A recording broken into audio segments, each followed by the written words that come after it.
Good evening, everyone.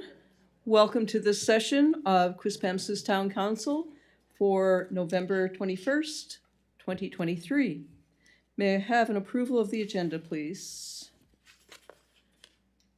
Suggestion. A and B. Yes.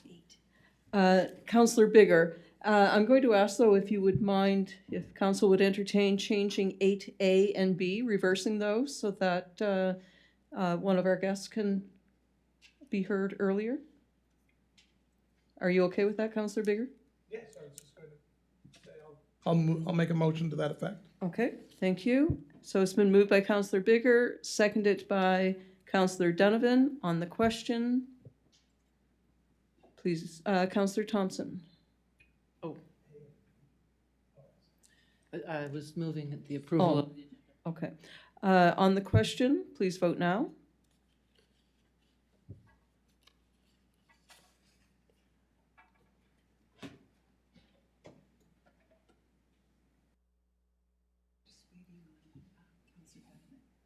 Councillor Donovan, please. Yours come up? Okay, thank you. Motion carried 6-0. Thank you. I'd like to have the treaty acknowledgement and moment of reflection, please. Councillor Olson. We would like to respectfully acknowledge the Quispamsis exists on the traditional territory of the Wollastook, Maliseet, and Mi'kmaq people, whose ancestors, along with the Passamaquoddy tribe, signed peace and friendship treaties with the British Crown in the 1700s. We would like to take this moment to pay respect to the elders, past and present, and the descendants of this traditional territory. And may we remind ourselves of the important work we have before us tonight. May we make good decisions without prejudice or bias, and always in the best interests of our community, which we are here to serve. Thank you, Councillor Olson. And I have a few comments this evening, and I'd like to start by thanking everyone who paused for or participated in the Remembrance Day activities in Quispamsis. The town of Quispamsis held its annual indoor ceremonies at the Qplex, and once again, it was well attended. This region has such a deep emotional bond with our nation's military going back decades. Many of our residents have one or more personal connections to Canadian forces, and we are proud to recognize and honor our heroes past and present and thank all of them for their service to Canada. And I'd also like to mention that the Chris Saunders School is named after one of our servicemen, and Chris attended school in this area and unfortunately lost his life in the line of duty. So I'd just like to acknowledge that as well on behalf of his mom. As we are now into the last full week of November, I think it's fair to say that the holiday season is upon us, and one of our favorite holiday traditions is the Quispamsis annual tree lighting ceremony. And it's scheduled for tomorrow night, Wednesday, November 22nd at 6:30, right outside Council Chambers in the Arts and Culture Park. And Santa Claus has taken a tiny break from his busy schedule to join us and to hear holiday wishes throughout the evening. So don't forget to bring a travel mug tomorrow night and enjoy a hot beverage as you are enjoying the lights and the wonderment that takes place out in the Arts and Culture Park every Christmas season. And special thanks to our sponsors, Tim Hortons, NB Power, Pop It Up Smiles, Orthodontics, and the Brador Sea Cadets. But mostly I'd like to thank the men and women who have been working out there, our staff through community services under the direction of Community Director Dana Purton-Dixon.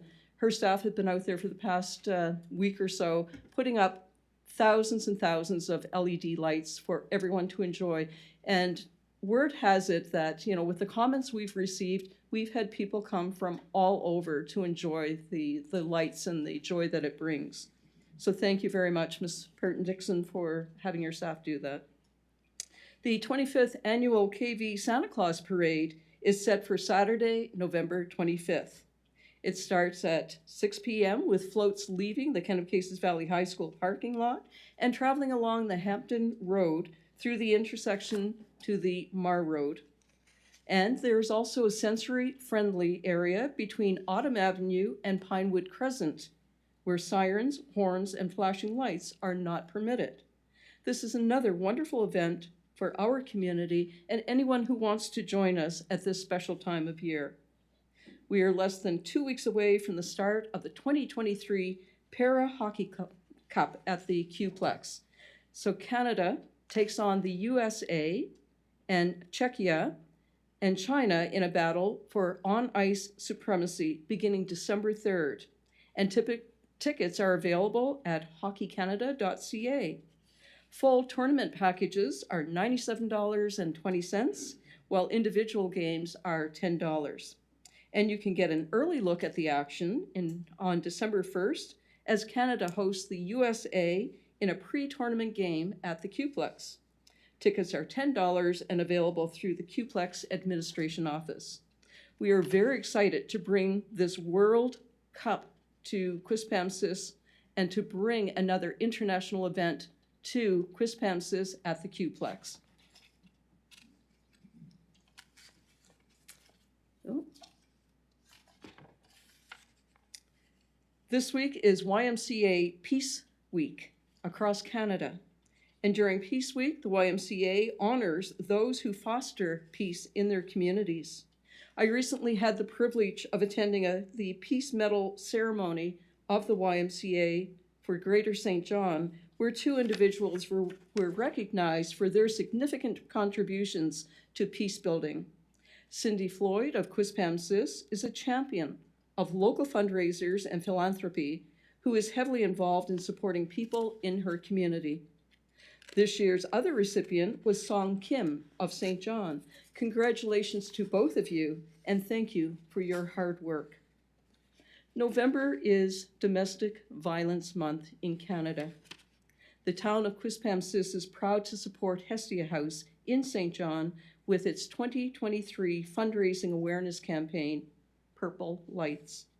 Hestia House is the only emergency shelter providing services to women and children fleeing domestic and intimate partner violence from Granby, Westfield, all the way through up to Hampton.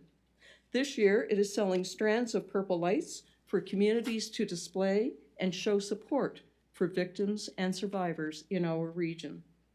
We have placed our purple lights in a highly visible and popular location in the community, and that's at the covered bridge just near the Qplex.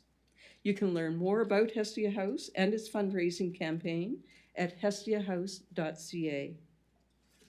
Thank you for your indulgence, and we certainly hope to see everyone tomorrow night at the lights at the Arts and Culture Park.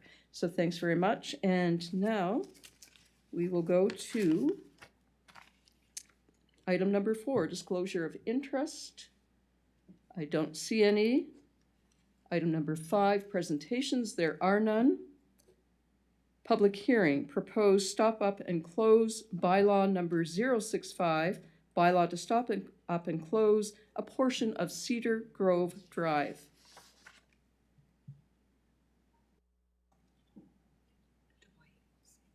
And Mr. Colburn. Thank you, Your Worship. So we're at the public hearing stage for stop up and close for a portion of 65 Cedar Grove. To my knowledge, there has been no comments or objections or anything received through the clerk's office and ultimately to the planning department. So at this stage, it would be in order to obviously go through that public hearing process to request to see if there's anybody in the chambers willing to speak for or against it, and then move, if it's in order, to first and second reading. Thank you, Mr. Colburn. Councillor Olson. Thank you, Your Worship. I would move first reading be given to proposed.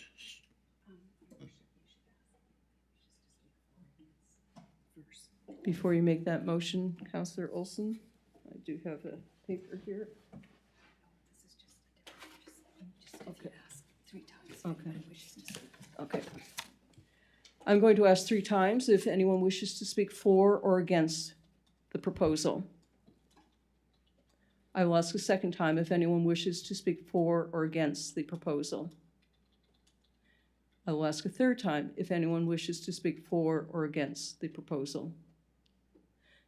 Seeing there are none, Councillor Olson with your motion. Tim, did you?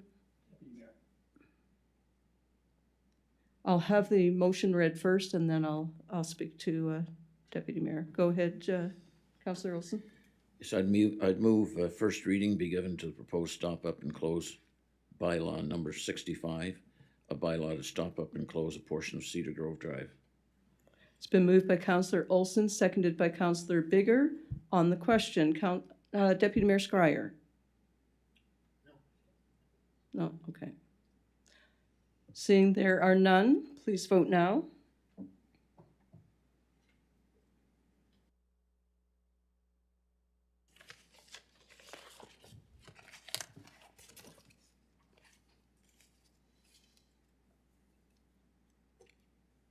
Motion carried 6-0. Councillor Olson.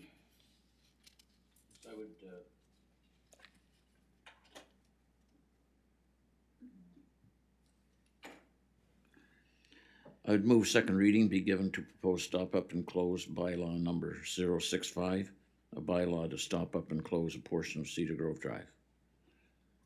Thank you. It's been moved by Councillor Olson, seconded by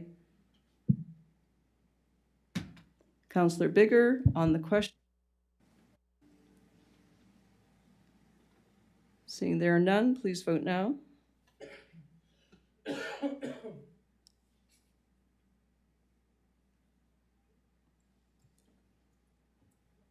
Motion carried 6-0. Thank you. Item number 7, minutes of the previous meeting, November 7th, 2023, regular meeting. Looking for a motion on that, please. Councillor Bigger. Yes, I move to receive and file the minutes as presented. Moved by Councillor Bigger, seconded by Councillor Thompson. On the question, On the question? Deputy Mayor Scryer. Yes, on the question, I just wanted to have it on the record that I did have to leave near the end of the meeting. And I'm not quite sure. I didn't see where that was. Yes, it was noted, Deputy Mayor. Is it noted? My Yes, it is. apologies then, I didn't see it. Okay, But Thank you yeah, for the if it's reminder. noted, that's fine. Thank you. okay. It's been moved and seconded. On the question, seeing there are none, please vote now.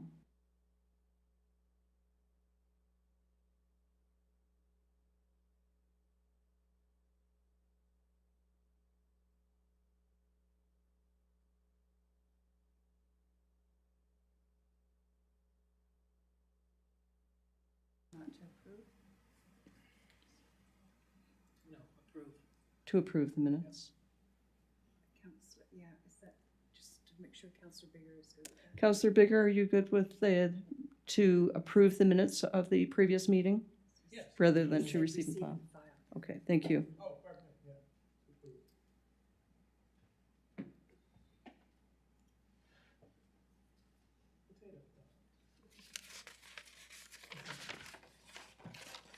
Motion carried 6-0.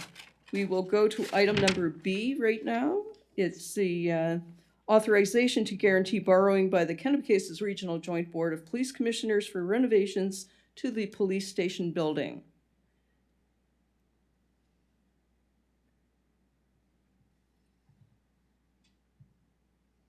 And there is a motion there, please. Councillor Thompson. Yes, Your Worship. I move that the municipality of Quispamsis submit to the Municipal Capital Borrowing Board an application for authorization to guarantee the borrowing by the Kennebecasis Regional Joint Board of Police Commissioners for capital expenses for the following items and amounts. Proposed term, protective purpose amount, protective services, renovations to the Kennebecasis Police Station, 2,260,000, 20 years. Equipment and furnishings, 5 years, 301,000 for a total of 2,561,000. Thank you, Councillor Thompson. It's been Moved by Counselor Thompson, seconded by Counselor Bigger. On the question. Counselor Olson. No, I'm okay. Okay. Please vote now.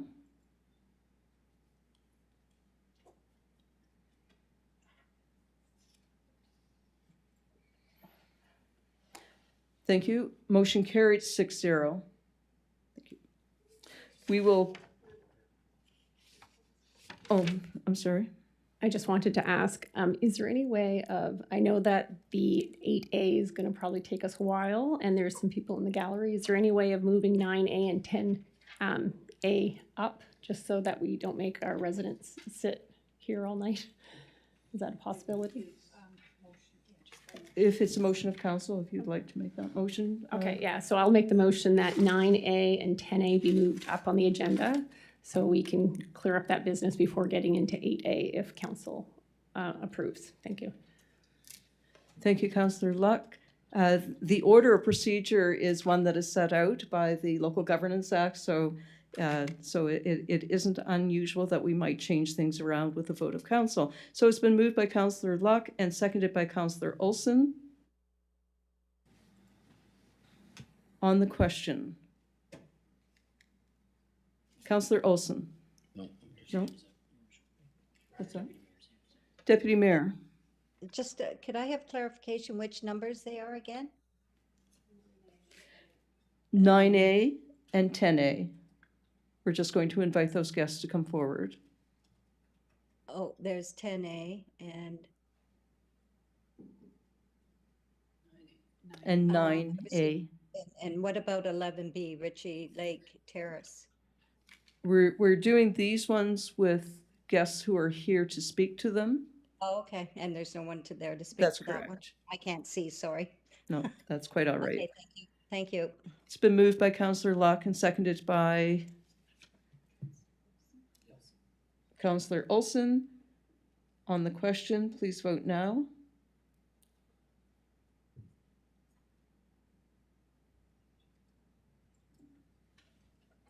Motion carries 6-0. Thank you very much. So we will move forward to 9A, which is correspondence. Andrew Dunn, President, 697800 NB Corps, 160 Pettingill Road, request to amend Section 59 CPA Development Agreement.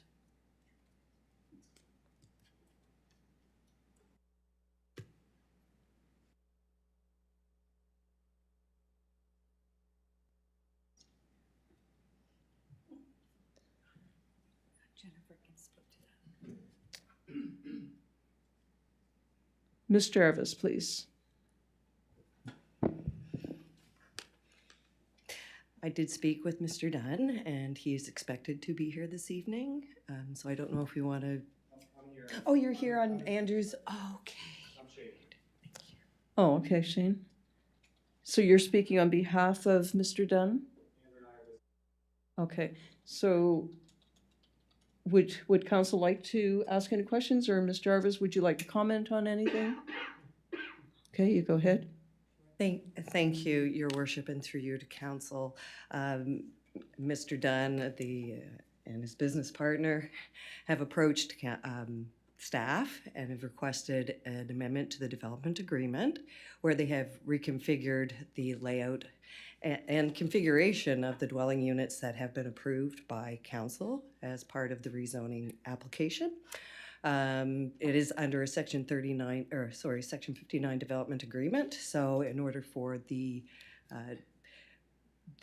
development agreement amendment to occur, it has to go through the process similar to that of a regular rezoning. So we do need to bring it forward for council to review and approve, and if it's their desire to approve, to request comments from PAC and to ask for a public hearing at a later date. Thank you. Thank you. Councillor Donovan. Thank you. I would make a motion and move that council refer 697800 NB Corp application to amend its Section 59 CPA development agreement with the town to the Planning Advisory Committee for its written views and notify property owners within a 100-meter radius of the property in question and establish a public hearing date for January 16th, 2024. It's been moved by Councillor Donovan, seconded by Councillor Luck. On the question, On the question, Deputy Mayor Scryer. just making sure that I have the process right, could we ask questions to staff at this point? Or do we wait for the completion of the public hearing? If you have any questions for staff, you may ask. They're here. Okay, thank you. But it My has not question- gone to public hearing yet at this point. Okay. But we can ask staff right now. Clerk, So would- my okay. question is on the staff note, background and discussion. At the end of the first page, staff noted that 2 of the proposed 6 plexes are replacing the semi-detached housing being constructed on the delineated wetland. As such, the province will be requesting compensation for the wetland. This can be a monetary contribution or replacement of the wetland at 2.5 ratio. I don't know what that means, and I'd like clarification on that, please. Thank you for the question. We'll go to Ms. Jarvis, our planning technologist. Ms. Jarvis. I will defer to Okay, Mr. Goldberg. defer to Mr. Colburn, our development officer. Through you, your worship. So, as council is aware, this project previously went through rezoning, approved by council, entered into a development agreement. Part of that agreement and part of the process of this project was it had to go through an EIA, environmental impact assessment. So part of that process is actually identifying any wetlands or watercourses on the property. Through that process, it was identified there is a wetland on the property that wasn't a part of the provincial mapping. So with the reconfiguration, what that's going to result in is there's actually going to be development within that wetland area. So what the process is if you are unable to retain the wetland and work around it, then your other option is to request compensation through the province. So what that usually means is the province has the authority to ask a developer to provide monetary compensation. When it says 2 to 1, it's whatever that cost per meter is of the wetland that you're destroying, you compensate at a 2 to 1 ratio. So if it's a meter, then for example, if it's $10 a meter, then your compensation obviously is $25 to that through that process. Normally, the compensation goes to Ducks Unlimited as part of that compensation for destroying the wetland. So it doesn't necessarily halt the project, but you have to compensate for destruction of the wetland in the development process. So the 2.5 or 2.5 to 1 is the ratio of the monetary compensation that will have to be paid by the developer. Deputy Mayor Scryer, follow up? Yeah, just to follow up. So what I'm hearing is that the province does allow construction in a wetland. And number 2, that they allow, who determines, I just want confirmation on this, that they do allow construction in a wetland, and who determines what the cost of that is per meter.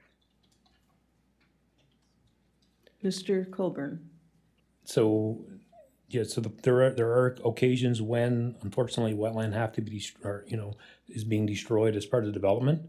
That is sort of the final approach. They obviously look at retaining the wetlands, working around it, working within it.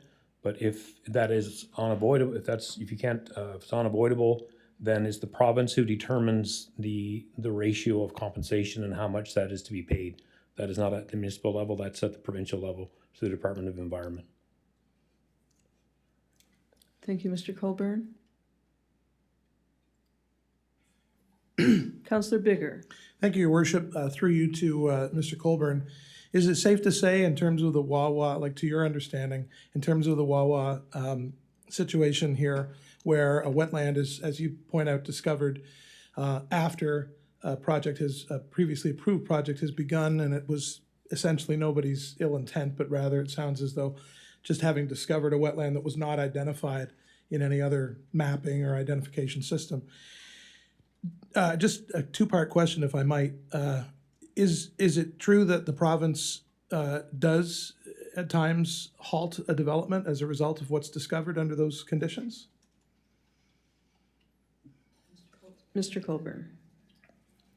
So it would be, and through you, Your Worship, so there would be occasions where projects may be held back or temporarily put on hold when these items are discovered, so that they may look at how can the project move forward. So in some cases, it's simply moving a building or moving certain infrastructure and going around the wetland. In other cases, the developer has to clearly, establish and say that we've looked at all these options, that's not feasible. The only option is to destroy the wetland and then compensate accordingly. But again, that's a decision of the province in terms of moving forward and approvals once those things are addressed. Thank you very much. I ask, and thank you, Your Worship, for a second bite at the apple here. The only reason I point that out is because I just want it to be sort of established that there are circumstances where a discovery might be egregious enough to completely halt a development. Clearly, that's not the case here if a 2-to-1 ratio under a Wawa agreement allows the development to go forward. Now, I can't speak to the logic or insight or data that's used by the province along that line, but I do think that it bears noting for all of us, in my opinion, that as we are working to address housing development issues in our town, that it's important for us. We've just heard lots of reporting about the need to streamline zoning processes and sort of create incentives for builders, and so that's for me kind of the vacillating kind of back and forth between being concerned on the one hand, as the deputy mayor has pointed out, about a wetland that's been discovered. I think that there's an instant reaction in the average person to be concerned about that when we come across that. Notwithstanding the great investment that's been made up to this point, and at the same time, I am sort of soberly aware of the need for continued development of housing in our town.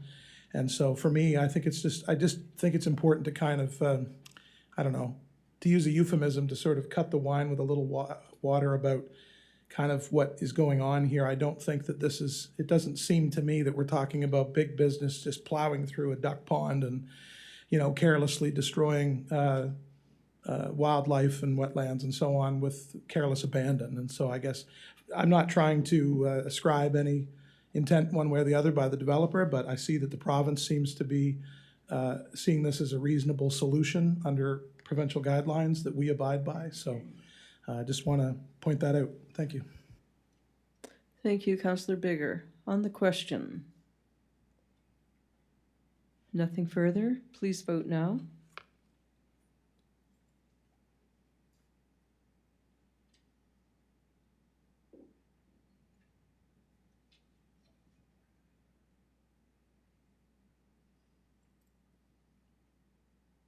Motion carried 6-0. Thank you very much for being here this evening. Thank you. Going on to item 10. Is it 10? 10A. Thank you. On to item number 10A. And this was a request. Eastgate House of Prayer, Stuart McAvoy, Director, 442 Gondola Point Road, institutional to single and 2-family residential R1.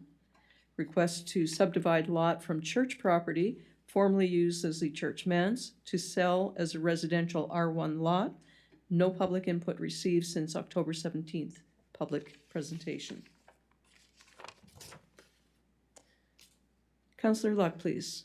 Thank you, Your Worship. I'd like to move council refer the Eastgate House of Prayer rezoning application, re 442 Gondola Point Road, to the Planning Advisory Committee for its written views and to send notification to property owners within a 100-meter radius of the property proposed for rezoning. And further, council set a public hearing date for December 19th, 2023 at 6 p.m. in the council chambers of the Quispamsis Town Hall. Thank you. It's been moved by Councillor Luck, seconded by Councillor Olson. On the question. Councillor Olson. No? Okay. Please vote now.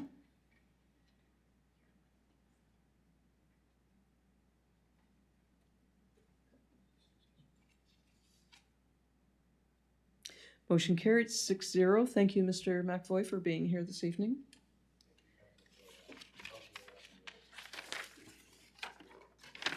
With pleasure. Okay, we'll return now to item number 8A. Yes. Correspondence from Councillor Carrie Luck, Meenans Cove Road, Active Transportation Plan, Bike Accessible Shoulders, partly funded in the 2024 budget.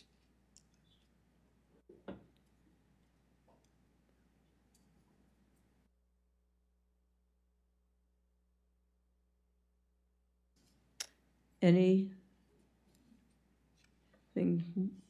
Councillor Luck. Thank you, Your Worship. I won't read my dissertation because I know council has seen it, but I did have some concerns, and I was hoping the Director of Engineering would be able to clarify some of these. I just feel like before we pass a budget that includes this, I just want to make sure that we're heading in the right direction so that if we needed additional money or less money or what have you, that's kind of thought about before the budget has been approved. So that's hence why I brought it up now in terms of just, some of my concerns. I can read the questions and concerns I have. I'm not sure if, I guess how we want to proceed. I mean, I do have quite a few, but that's why I put them in writing. So I'm not sure if you want me to read them all and then get Mr. Loger to address them, or what would be the easiest. If you would like to go through them, if you can combine some of the, Okay. that would be fine. Go Okay. ahead. All right. All right. So I'll read a little bit just to put everything in context. So, again, I'd like a better understanding of the implications of the altered active transportation approach for Meenans Cove Road in comparison to what was recommended. So what was recommended in the Master Transportation Plan was accessible shoulders by Englobe. Before we complete the budget, I just want to make sure the altered approach that will be partly funded in the 2024 budget will not only be a cost savings, but will ensure safe active transportation infrastructure in the long term for our town and residents, as we've identified in our strategic plan. And again, I love the idea of multi-use paths, so I'm not an anti-multi-use path person. I am very familiar with this road, and it's this particular topography of the road that makes me very concerned about the proposed changes. So I guess in my letter, I was hoping that we could hear from Mr. Ryan Eggslinger, who actually was the lead for Englobe, since they were the ones that recommended the bike accessible shoulders for this particular road. But some of my questions were, Meenans Cove Road is a very hilly and twisty road. It was mentioned during our budget meeting that rumble strips would be the only separation between the road and the multi-use path. With limited space available on this path and a two-way bike traffic, one lane biking towards oncoming traffic, will this increase the risk for users? Will it confuse motorists? And also, according to the Motor Vehicle Act, every person operating a bicycle upon a roadway shall ride as near to the right side of the roadway. So again, I worry that just having a rumble strip would not just be confusing for cyclists, but also to motorists. Do we have space to put a physical barrier between the proposed path and the street as recommended in our master transportation plan? Do rumble strips qualify as a physical barrier? Will motorists view them as such? Rumble strips can be very dangerous if you hit these at high speeds or have to ride over them to avoid a collision with an oncoming pedestrian. So what does the evidence suggest for using rumble strips as a barrier for a multi-use path?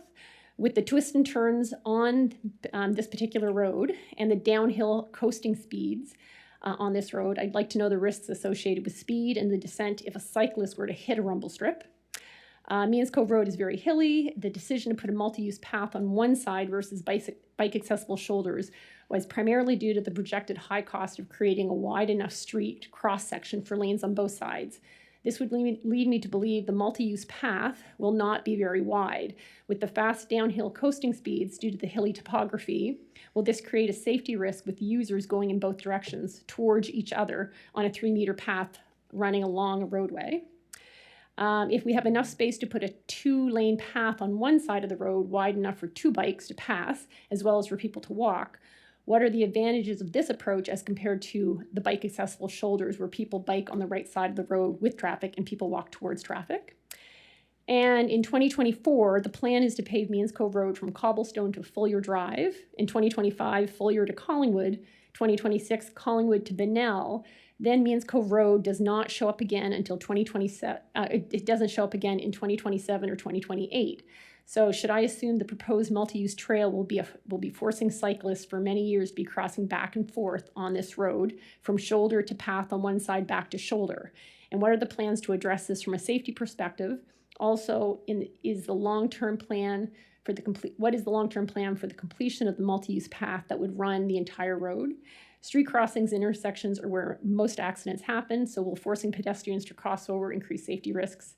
And my last question is, on what side of the road is the multi-use path planned for?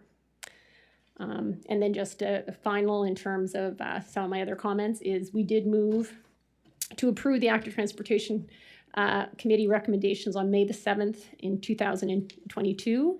We also approved the creation of a transportation master plan that was presented to us in May of 2023. Both are part of our strategic plan and highlight the importance of improvements to our AT infrastructure. The feedback from focus groups with residents also indicated that improvements in AT are needed and of high priority. So as a council member, when I'm voting to approve a budget item for a particular street to be paved, I will assume it will follow the Commission Transportation Master Plan as presented to council. In this particular case, so Means Cove Road, it was just by chance through questions asked during the budget planning process that council discovered that AT infrastructure and design that was suggested by Englobe was changed. So I appreciate that often things happen due to costs and other unforeseen circumstances. However, I do request that if plans change, council be informed of these changes prior to budgeting, including showing us various suggested solutions for consideration. And we've also been told that it's always at the will of council when various decisions must be made. So as an elected council of the town, I believe that our guiding principles of transparency and integrity, informed decision-making, equity and inclusion, service excellence, and fiscal responsibility. I'm also committed to collectively providing community-focused service excellence and a forward-thinking commitment to sustainable growth, responsible governance, and engaged residents. So in future, I would request that if commission plans must be changed due to cost constraints or other unforeseen reasons, I would like to have the opportunity to see various options and solutions and discuss them as council to support the long-term betterment of our town. Thank you. Thank you, Councillor Lux. So that was informational. It was questions posed. There is no motion there. Mr. Loge, do you have any comments that you would like to reply with?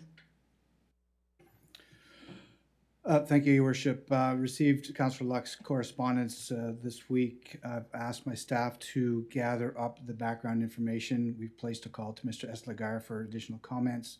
The intent was not to the process that we're going to follow is we've got a defined right-of-way width that we have to work with. The road conditions present some difficult areas to maneuver, whether it's due to width, slope, curves. So we're stepping back with our engineering team to look at the corridor as a whole. To one of the questions, the Means Cove Road as a whole will be examined. It's a 5-year budget. It was just not placed in the 5-year budget. We'll see how this particular year's proceed, and they would be included in future years. So it would be subsequent completion. But for the bulk of the correspondence that was requested, we would request to the next council meeting, we'll provide the background information that we can receive from staff and from Mr. Escobar for Councillor Luck, Your Worship. Thank you. Director of Engineering, Mr. Loge. Councillor Luck, Thank you, Your Worship, and thank you, Mr. Logier. I appreciate the feedback. I guess my one question, and in terms of trying to make a decision on budget, because that's really why I wanted to bring this up sooner than later, is if it's deemed that the safer solution is to adhere to the originally proposed bike accessible shoulders, will we need more money in the budget to do that, or will we just be paving a little less? I guess, that's kind of the urgency I have, because I know we're not paving anything anytime soon, with winter coming. So, I just am wondering about kind of the impact on the budget, and that's why I brought it up at this point. Thank you, Councillor Luck. Councillor Olson. Thank you, Your Worship. I'd like to commend Councillor Luck for her detailed articulation of her concerns for road work and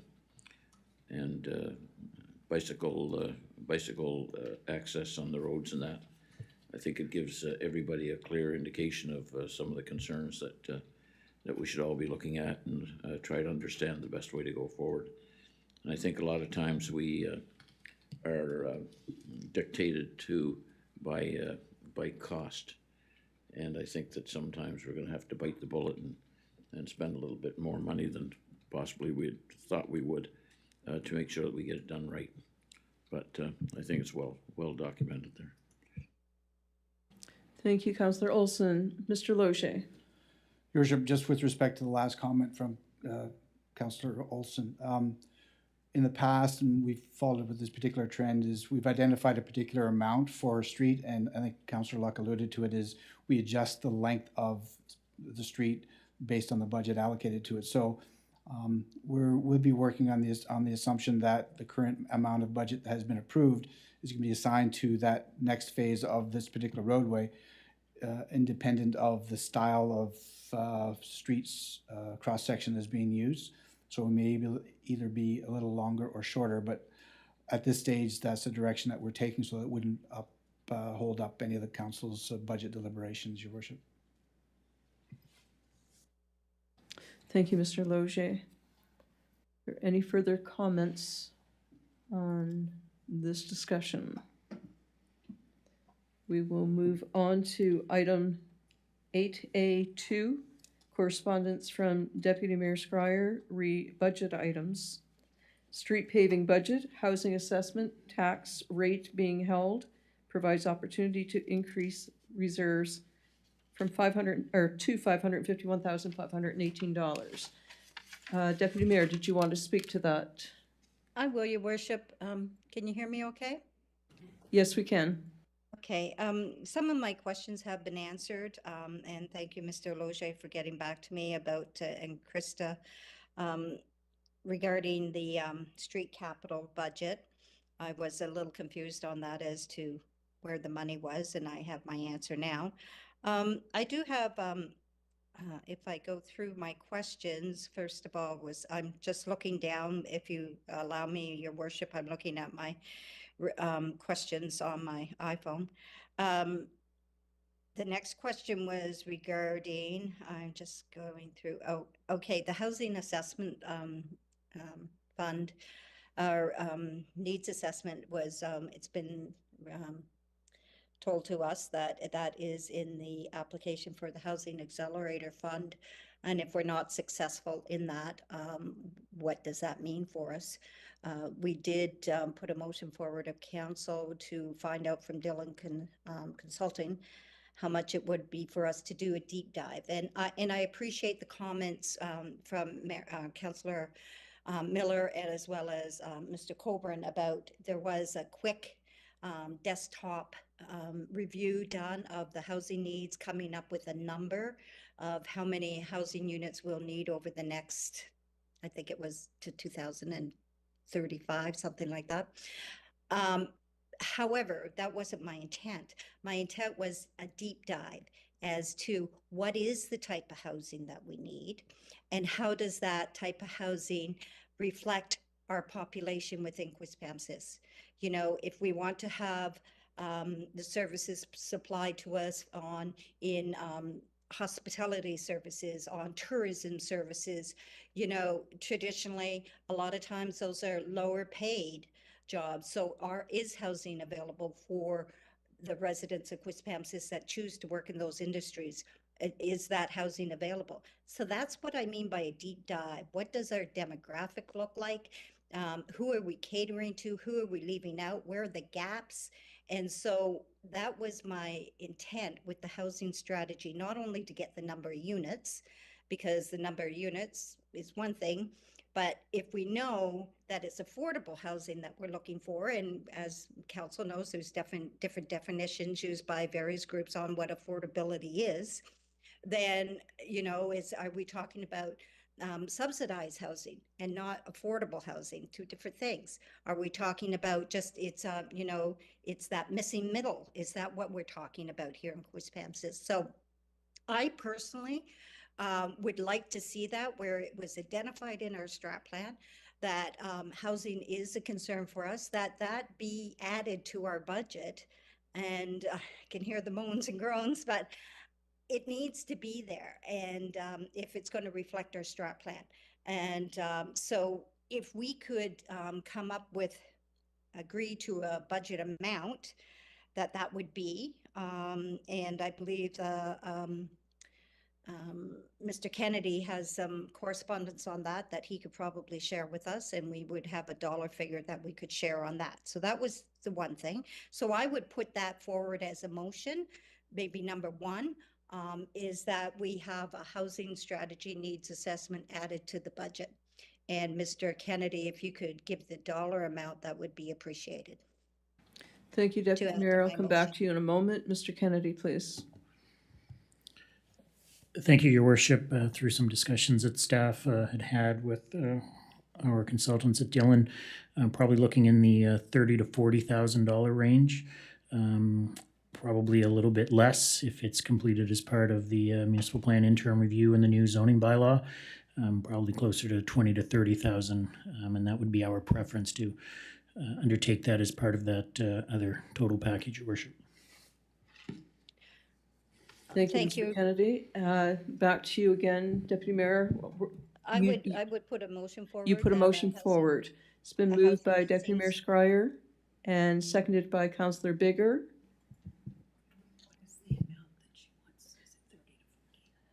And the amount, Deputy Mayor, that you Well, I want? was going to say the amount would be the amount is subject to the approval of the Housing Accelerator Fund or other sources of funding that may be available to us.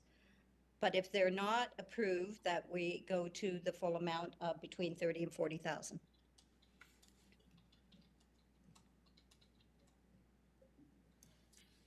Councillor Bigger, are you okay with that change? Understand what she's saying there, yeah, absolutely. My only question there would be how that works from a budgeting perspective to say, well, we'll hard code it in, but hope we don't have to use it, but essentially if we say that, we're basically having to set it aside, right, I guess, but anyway. But I understand what the deputy mayor's after there, and I fully support it. Whoops. Ms. Brandon, please. Treasurer, Town Treasurer. Yeah, through your worship, I would need an exact amount and where that funding would come from. Would we be taxing? Do you want reserve funds in there? I would need an exact amount with funding. So Deputy Mayor, we were just told that we have to know what funding or where that funding is going to come from. So is it going to come from reserves, from general operating? Well, that's a tough question for me because I mean, I'm working on the budget the same as you. I mean, I would look to the treasurer as to where the most appropriate area would be to insert that in. I realize that it's a last minute. However, it's not in the budget, and I really feel strongly if we're going to support our strat plan, then we should have the housing initiative in there, assessment. So I would go with the high 40,000, and just to cover it, and then we can go from there. And I would I hate to throw the ball back at you, to our treasurer, but I'm not quite sure. I can throw something out there if you'd like me to. Just say take that from reserves, and I'm fine with that. but is that the right place for it to come? That's what I'm asking. Okay, thank you for that. Ms. Brandon, please. So I guess through your worship, the question is, do we want to tax for it, or do we want to use general operating reserves? So if we're going to tax for it, it increases the tax rate accordingly by the amount. Is it 30? Is it 40? I need the exact amount for that. So And she is then- saying 40 40? Okay. to go with the maximum. And so I would say then for it to increase the tax rate. That would be on the tax rate that you have proposed tonight of $1.25? Is that correct? Go ahead, Ms. Brandon. Through your worship, yes, I would probably have to take this back, go back, do all the calculations, come back with new adjusted numbers, so. Okay, thank you, Ms. Brandon. And just a question regarding the housing assessment. Deputy Mayor, has the Community Development Committee talked at all about that for the region? They did, your worship, and there hasn't been a consensus on getting any funding for a housing needs assessment for Quispamsis, Rosse. St. John has its own. They've already gone forward with theirs a few years ago, and so has Grand Bay Westfield. So, of course, we would explore those opportunities again, see if we could get, Rosse to come in. But I don't want it to hold it up, because this will be our second year after our strat plan of saying that we wanted to do a needs assessment, and we haven't done anything. So I guess my motion would be to add it onto the tax base on the tax rate so that we could get it done as identified in the strat plan. Thank you, Deputy Mayor Schreier. Councillor Olson, please. Thank you, Your Worship. I guess I'm just a little bit confused about what this money would be actually used for, because there's so much involved in allocating land for that use, and I don't know what $40,000 is going to give us. I'm just wondering that if we discuss it as a council and recognize that if an opportunity presents itself and that we need a little bit of money, I think it'd be a lot more practical to take it from reserves, because the money is not in the budget impacting the tax rate, but understanding that if we do need it and it materializes in next year, that we go to reserves so they have our money. Thank you, That's Councillor fine Olson. that's fine with me, Your Worship, if you want to amend it to come from reserves. I hope I was clear that when you take a deep dive into the needs assessment, housing needs assessment, that's when, as I said, issues such as who's the clientele, what are their demographics look like, what type of money are they making, what type of housing do they need, do we need single family housing, do we need single parent family, or do we need family money housing? Is it more seniors, affordable housing for seniors? And again, that word affordability gets flipped around. So that's what a deep dive will do. And we have lots of experts in the greater St. John area that can give us some guidance on this. And I believe I'm trying to think of the prof at UMB. I'm so sorry if I can't remember her name. She's been wonderful with me, trying to allow me and teaching me what a deep dive really looks like. And so if you would like to have her at a further time come to council and talk about housing, I'm all up for that. The more that we can learn and the better equipped that we are to move forward, that's great. So I would be willing to amend the motion that it come out of reserves. Okay, and I think the other thing that, I'm not trying to put words in Councillor Olson's mouth, but at one point we did talk about a committee here at the town office, and perhaps if that was initiated, then we could have the UMB prof come and speak to that committee to determine how we go forward, rather than just discussing this at council, because I think we need some strong direction. Absolutely. I know when we discussed it a year ago with with Mr. Loge, he said, I need to know what it is we're looking at. We need to know what our needs are, not just how many units. We need to know what it is that we're looking at and what it is that developers are looking for. And so there's a lot to go into it. And I would really look forward to seeing that happen. Thank you. So, Ms. Brandon, are we okay to say that now we're going to look at 40,000 coming from the reserves? Okay. Madam Clerk, did you get that? I believe so, Your Worship. Okay. Councillor Luck, please. Thank you, Your Worship. I guess a few comments. Thank you to Deputy Mayor Schreier, because I think I was at a conference last week, and it was interesting that over the next 20 years, our demographics are going to change quite significantly. There's going to be actually more people that are senior than people that are young. And I think that just in and of itself is going to change the dynamics of our town. So I think, kind of having a better understanding of, that deep dive of what kind of housing we need, because I think the needs of our current, residents are going to change as well over that time. So, I'm in support of that.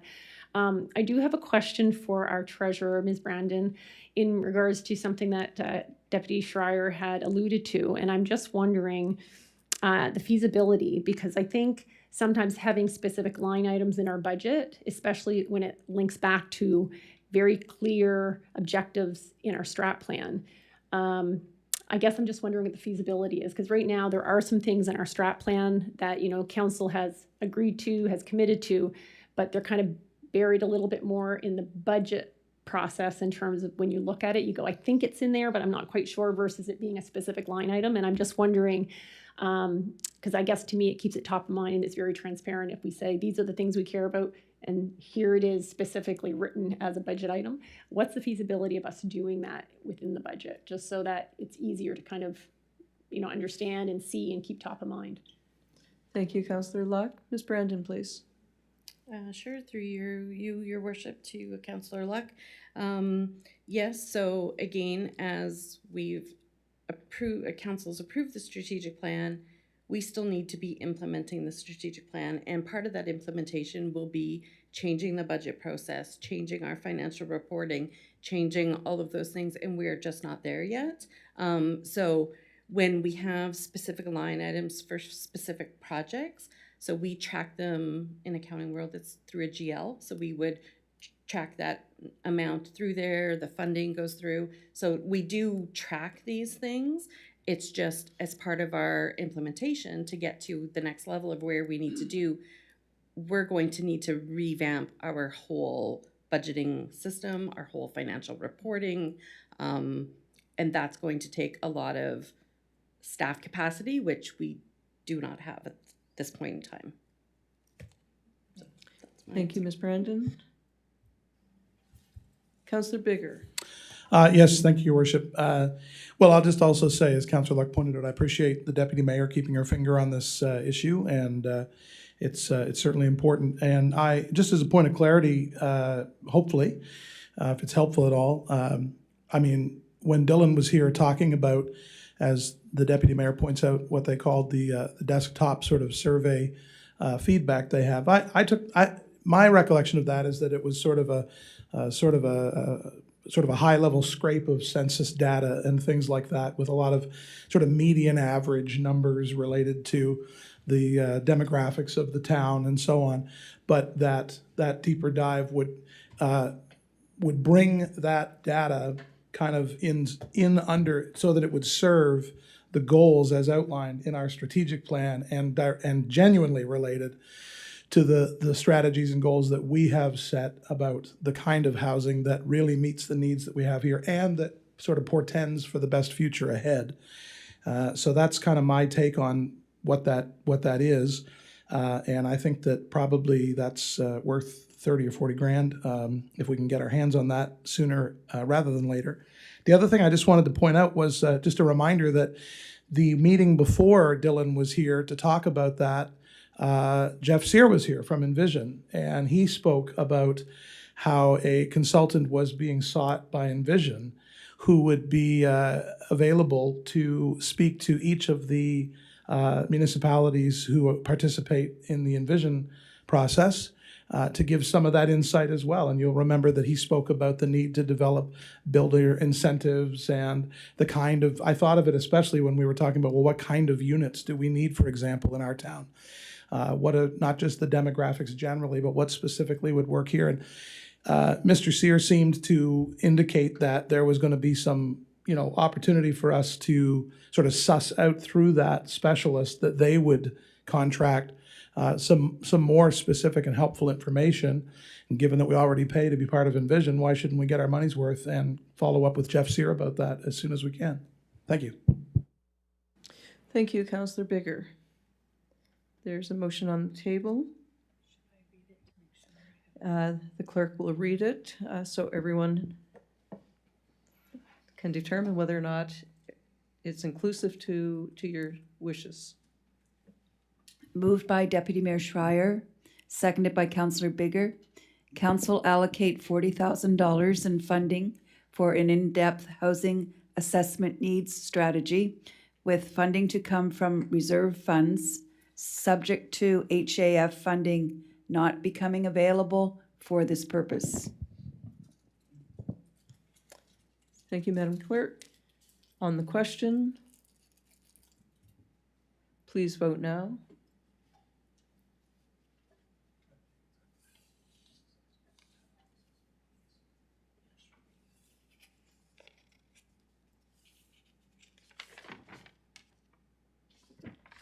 Motion carries 6-0. On to line 8. I just had one more, Your Worship. Oh, go On ahead, the Deputy Mayor. questions. It's just one more, and maybe it can wait for a more into the robust budget discussions. I did ask for an example of the average price of a house in Quispamsis. And the reason for my question was to establish the difference between holding the price or holding the tax rate as it is today, or dropping it to the 1.25. So obviously, I mean, over the course of all the budget deliberations, we've heard things like a go-to, what do you pay as you go type of budget. So I was just very curious to have the comments from our treasurer regarding that. When I looked at it, we can't do anything about the 10% increase in the assessments, but when I looked at it, the difference in the two wasn't that great. So I was just wondering if Ms. Brendan could give us any comments on her feelings about holding the tax rate and reducing it to the 1.25. Thank you, Deputy Mayor Schreier. Ms. Brandon. I get through you, Your Worship, to Deputy Mayor Schreier. So I guess with where we are sitting right now currently, with the last motion aside, because that's not in my calculations, by lowering the tax rate this year, we are in essence thereby reducing our general capital reserves significantly. And when, municipal finance, it's complicated. It's not for the faint of heart. And, there's a whole bunch of components that go into it. And our assets are not short-term assets. They are long-term assets. So again, part of my response to the strategic planning question and our financials and our budgeting is that we need to have some clearly defined financial policies with how we're going to be funding all of these things. So this year we have had significant assessment growth. Administration came and presented a budget that held the tax rate the same so that we could utilize that growth to fund the additional expenses that we are seeing, because we are definitely seeing increased expenditures all over areas of our business, as we all are, even as homeowners and as citizens. Inflation is it's hit all of us. So part of what I would like to see, for us is a more long-term financial sustainability plan, which then talks about how much are we going to pay through pay as you go, like through funding current year through operating. And it makes sense to do some of that because these current taxpayers are using those assets and they're paying for some of it. But it also makes sense to be putting money away for the future maintenance and future upgrade and future use of those assets. We're not using these assets in 1 year. We're using them over a lifetime. Some things are, 40, 50-year amortizations. Our buildings are 20 years. It's more about our expenses are going to go up and down and up and down. We can't really do anything with that. But what we can do is we can flatline and streamline our funding so that then our residents aren't seeing in a year with assessment growth, then seeing, taxes then drop. And then maybe next year we're not going to see that assessment. So then next year we're going to see them raise up. So what administration has tried to present is a more long-term sustainable approach to financing. And I hope that answers the question, but I think it's again more about a long-term financing rather than short-term with the 1 year. And what we're going to be ending up at the end of this year is a general capital reserve that's going to be around $500,000, which is terrifying. I'll leave it at that. Thanks.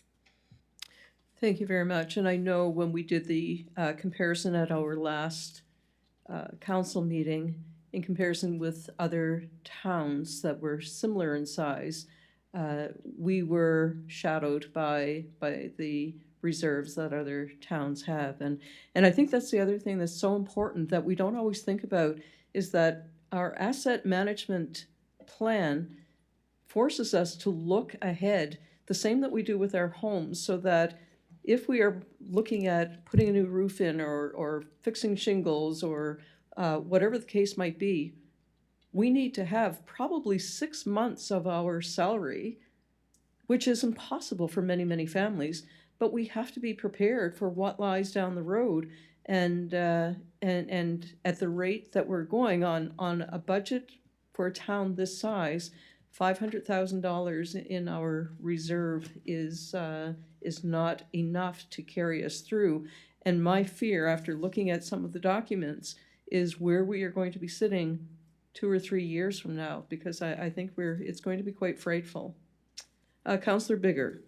Thank you, Your Worship, and thank you to the Treasurer for her insightful review there. I appreciate the Deputy Mayor bringing this up. I was waiting in the agenda. There's a motion down the line a little that speaks to sort of a vote on the tax rate, and I am, as the Mayor points out, I think we can all appreciate the impact that inflation has had on all of our daily lives and our families and so on, whether it's the price of fuel or gas or what have you. Working as a musician, I travel. It is inordinately more expensive than it was pre-COVID for me to go out on tour as a musician, just to go around and at the same time, the attendees at shows is about 30% down across the board from what it was. And so you've got kind of the ends shortening out at both ends. So, and that's just in my own personal life, outside of council. I don't think I'm overstating it, I guess, if I say that personally I'm deeply concerned about our situation with reserves. And 3 years ago, I wouldn't have even had the insight to make a statement like that. I would have had no idea what that even really meant, But in the time I've been here, I've had the opportunity to learn from a lot of insightful people, our Chair of Finance, our Treasurer, all of the councillors who've been here for so long, and staff.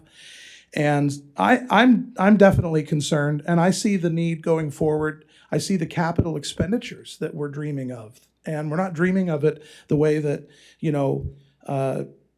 a former American president dreams of gold toilets at Mar-a-Lago. We're dreaming of being able to expand opportunity in our town for housing expansion and commercial development that meets the needs of our residents and broadens our tax base overall. It's just a very sort of straightforward, strategy.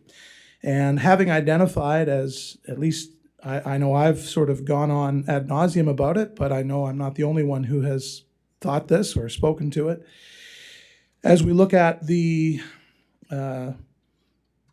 immediacy, the urgency of our water expansion hopes, and as has just been alluded to, the housing needs assessment and the need for us to consider that going forward and operationalizing our strategic plan overall, we have capital expenditures that we probably can't even think of right now.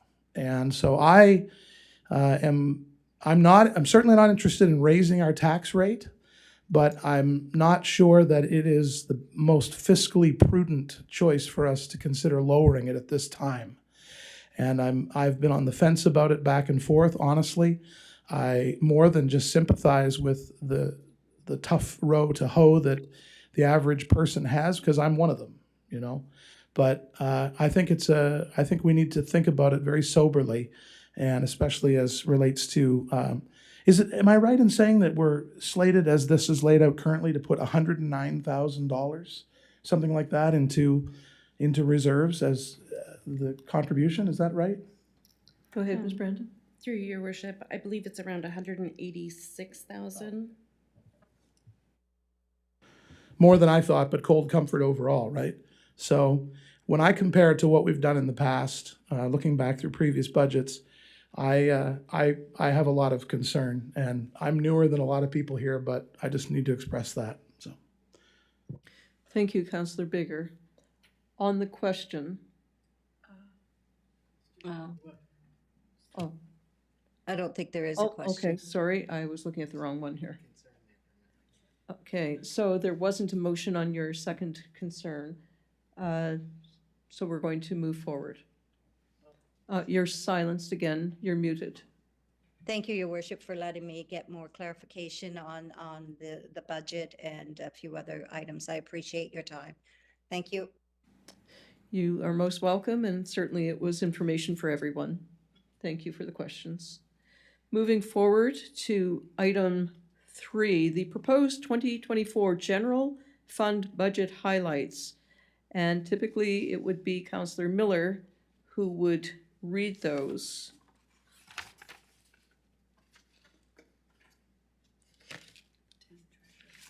So the town treasurer is going to read those this evening. Ms. Brandon.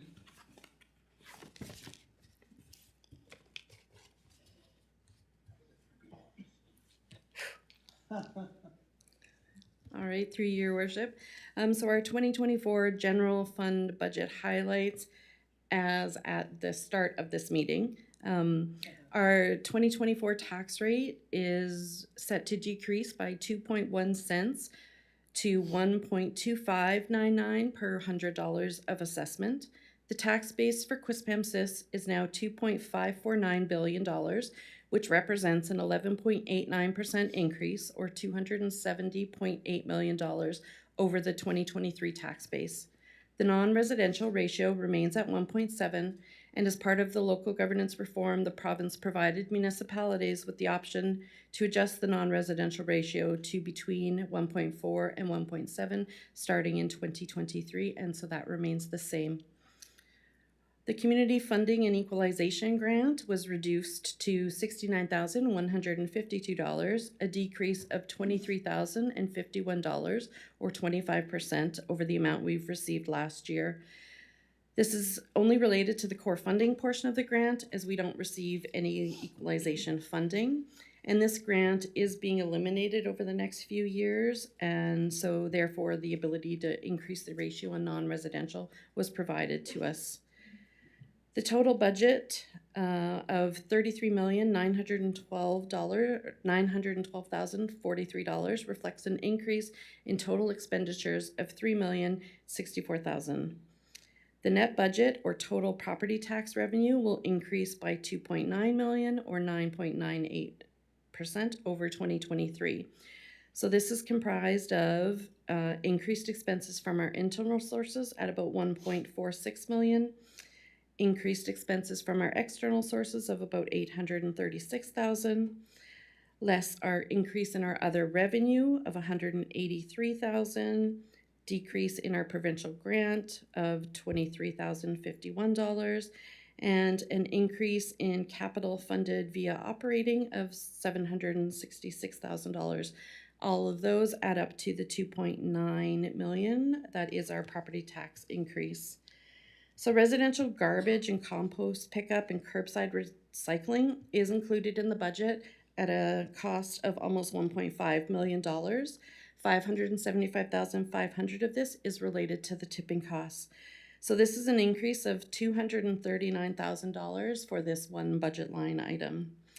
It also only includes 4 months of the curbside recycling, as the circular materials will be taking this over effective May 1st of 2024. So the average cost per household is $237.11, and the average cost per household before it was included in the town budget in 2016 was about $310 per resident. So residents are still seeing a savings of about $73 per household per year for this line item. Our debt service cost ratio is now at 6.06, and total debt cost is a percentage of our total budget. So we have planned borrowing of $2.25 million for this year, and that's all related to the 2024 street capital program. Most user fees, such as our ice rentals, fields, and facilities, have increased by 4%. Included in the operating budgets are contributions totaling $186,918 to the general capital reserve, and a one-time withdrawal of $135,000 from the general operating reserve for a few one-time projects. So we have a digital services strategy, an active transportation project, and the Ritchie Lake environmental study. Our capital expenditures are budgeted at $8.7 million and are funded from our general operating fund of $3.6 million, our Canada Community Building Funds at about $995,000. We have the borrowing of $2.25 million, and then reserve funding of $1.855. And the full details on our capital plan are included in the total budget package, along with the years 2025 to 2028. Thank you, Ms. Brandon. I'm just going to go to Councillor Thompson for a moment. Absolutely. Thank you, Your Worship. I hate to intervene, but when I see the tax rate at the top, I can't accept the budget, you know, with the tax rate at that. I want the tax rate to stay the way it was at 127 or whatever it was before. So I just wanted to sort of hold that up a little bit so that so everybody is aware that I won't be passing this the way it is with that tax rate the way it is. Thank you. Thank you, Councillor Thompson. Back to you, Ms. Brandon. The Kennebecasis Regional Police and the KV Fire Department are shared between Quispamsis and Rothesay at approximately a 60-40 split. The total town contribution to these protective services is about $9.3 million, or an increase of almost $600,000 over 2023. The Kennebecasis Public Library operating budget is also shared between Quispamsis and Rothesay, and it's shared based on population with an annual adjustment for the estimated population increased.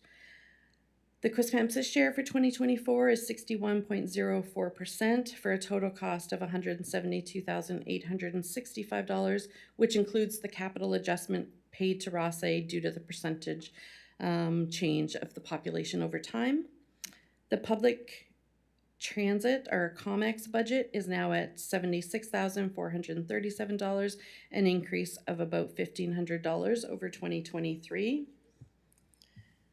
As part of the local governance reform, the mandates for the regional service commissions drastically changed in 2023. So the mandate now includes all of the regional tourism, economic development, which is our envision, community development, regional transportation, regional public safety, regional sport, recreation, and culture. So our regional facilities, both operating our capital, are included here, on top of the solid waste, which was always their mandate. So the regional service member fees for this year are estimated to be about $1.5 million, or about $35,000 over 2023, and they're located through a few different places within our budget. So we have the Regional Services Commission line item, which in essence at this point is a balancing item, because the regional facilities, the solid waste tipping, and the Envision all have direct line items attached to them. So that totals the $1.5 million for our regional services commissions. Also included in this budget, we have grants and sponsorships for community organizations totaling about $35,000. Some examples of this are $7,135 for Pro Kids. We give $1,000 to the KV Food Bank. And as far as the grant applications, so for this year we have $7,500 going to KV Oasis, $10,000 to the YMCA of Greater St. John for their John Carpenter Center building expansion. We have $5,000 for the Chris Saunders Memorial Elementary School Playground Committee, and about $1,850 in various other donations and support that come up throughout the year. Also included in the budget package is just a little diagram on how your property tax dollars are spent, and we've just kind of laid that out using our average house price in Quispamsis of about $312,000, average property tax bill of about $39.20, and then we've just allocated them out to be what in a year you're going to be paying for. So for example, Parks and Trails is about $151 out of your $39.20. Fires about $507, police $633, and we just thought that this was a good visual to show where all of the property tax dollars are being spent.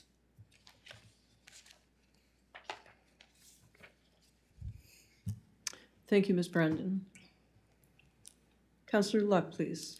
Thank you, Your Worship. Thank you, Ms. Brandon. I do have a question more for clarity on, I guess at the end of page 1, there was comments about included in the operating budget are contributions totaling, okay, well, I'll skip that part. Anyway, so basically there's a one-time withdrawal of $135,000 from the general operating reserve for a few one-time projects, a digital service strategy, active transportation project, and Ritchie Lake environmental study.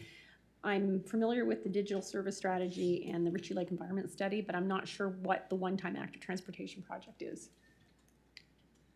Ms. Brandon, thank you. Councillor Luck.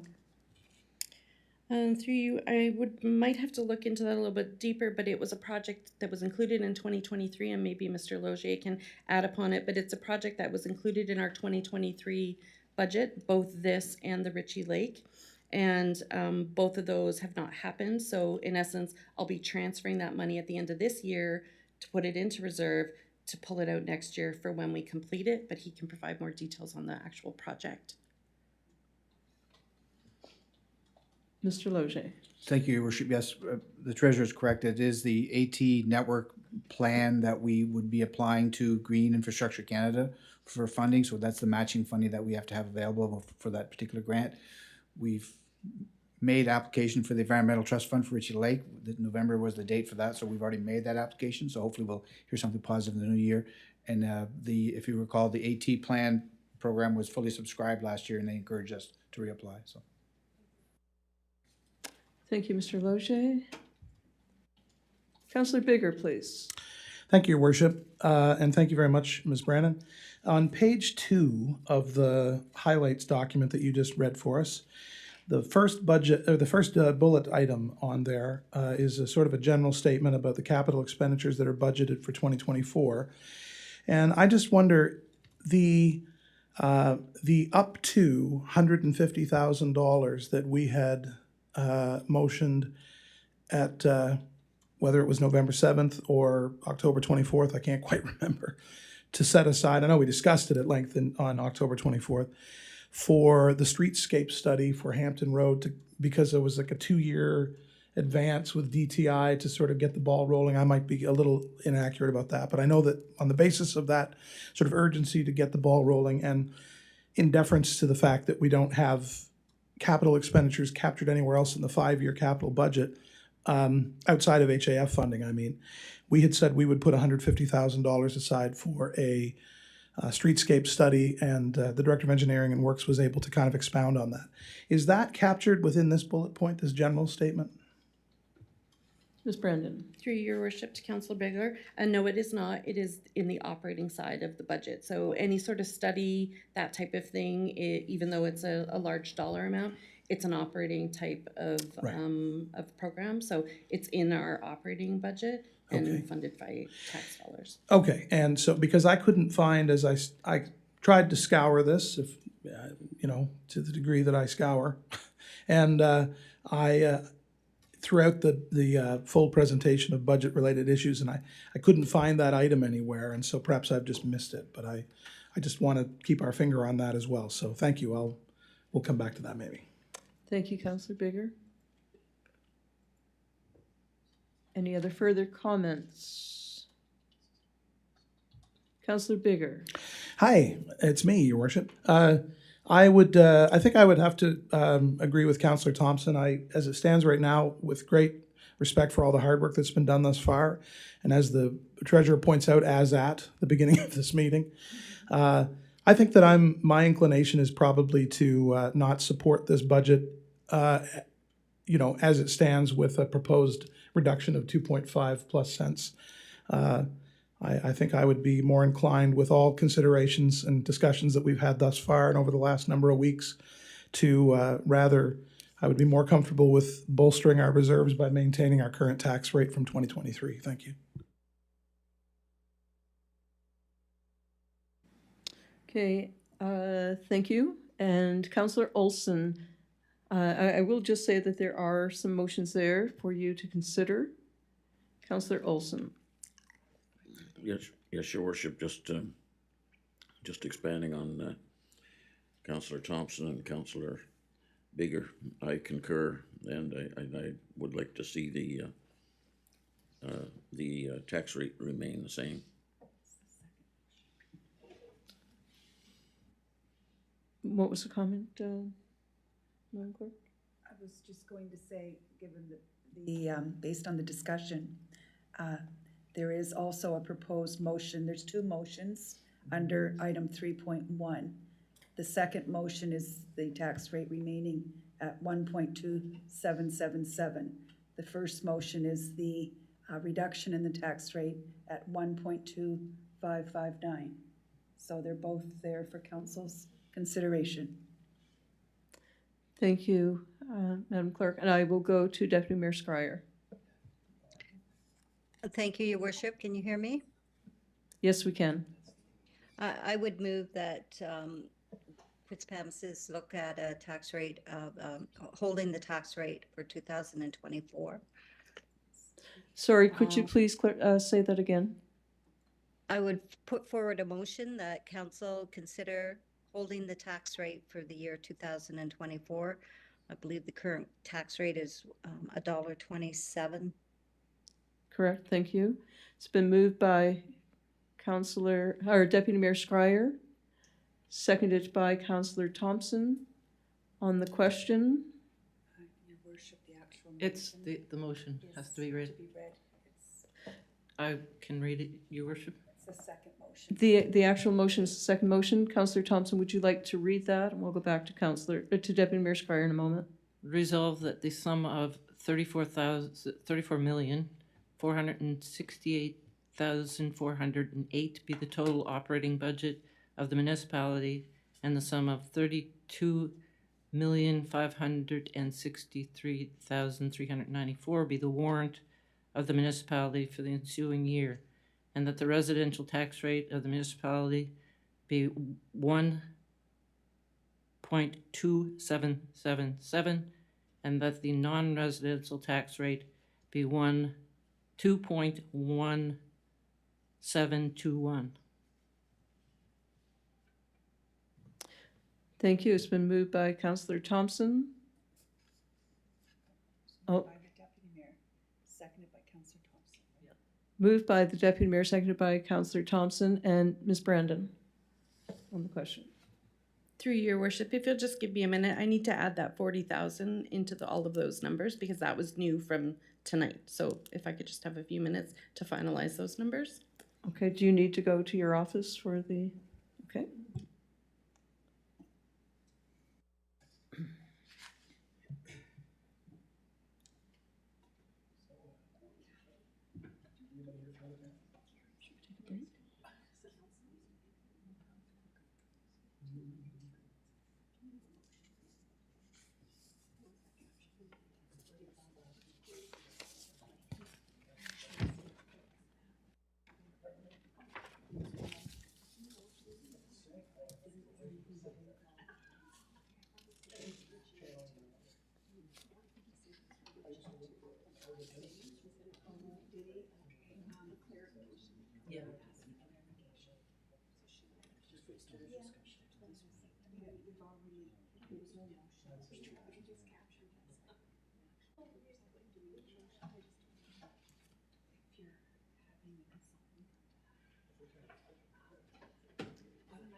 Yeah.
Ladies and gentlemen, we're just going to take a 5-minute break. We're just looking at some numbers here. So if you'd like to have a health break, we'll be back in about 6 minutes.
Good, we are back online. Thank you for your patience.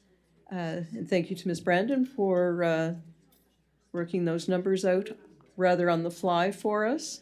I'm going to ask Councillor Thompson to read the new motion.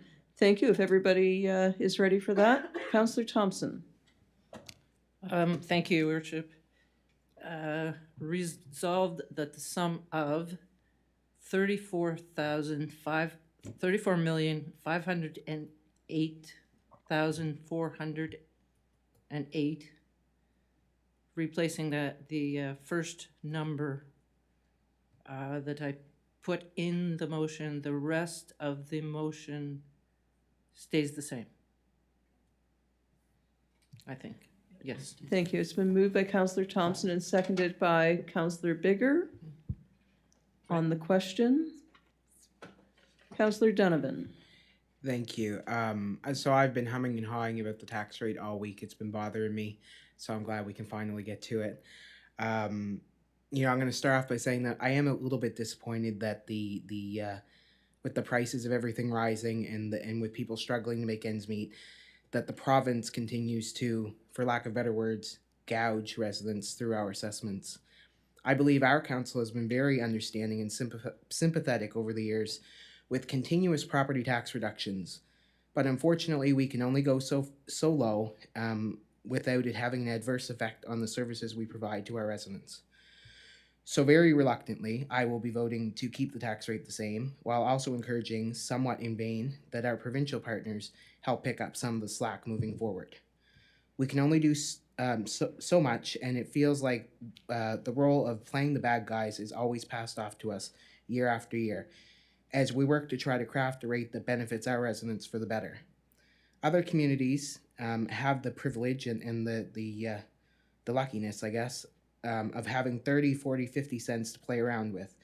We do not, as our community has the lowest tax rate around. So as I said, I will be voting to keep the tax rate the same. Thanks.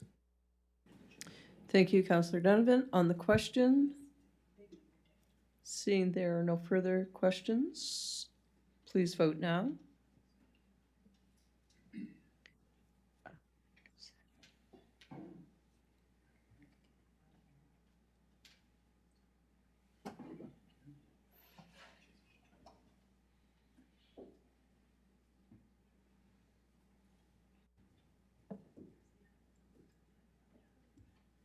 Motion carried 6-0. Thank you. Thank you, Ms. Brandon, for that adjustment. Next item is the 2024 General Capital Budget Approval. Staff report from Town Treasurer. Ms. Brandon. Through your worship, this is again a requirement that we pass a separate capital budget. And these numbers, as I've indicated, are already in the general operating fund budget with what we're going to be funding from operating. So therefore, there's the motion in front of you. Councillor Thompson. Thank you, Your Worship. I move that it resolved that the Council of the Town of Quispamsis accept the 2024 General Capital Fund budget as presented with a total of $8,792,000 in capital expenditures. It's been moved by Councillor Thompson. Thank you. Seconded by Councillor Bigger. On the question. Councillor Bigger. No, thank you. No? Oh, I'm sorry. I don't see any, so please vote now.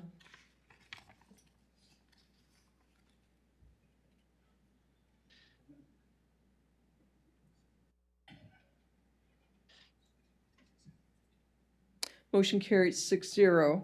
Item 8-4, proposed 2024 utility fund budget highlights. And I will go to Ms. Brandon, please.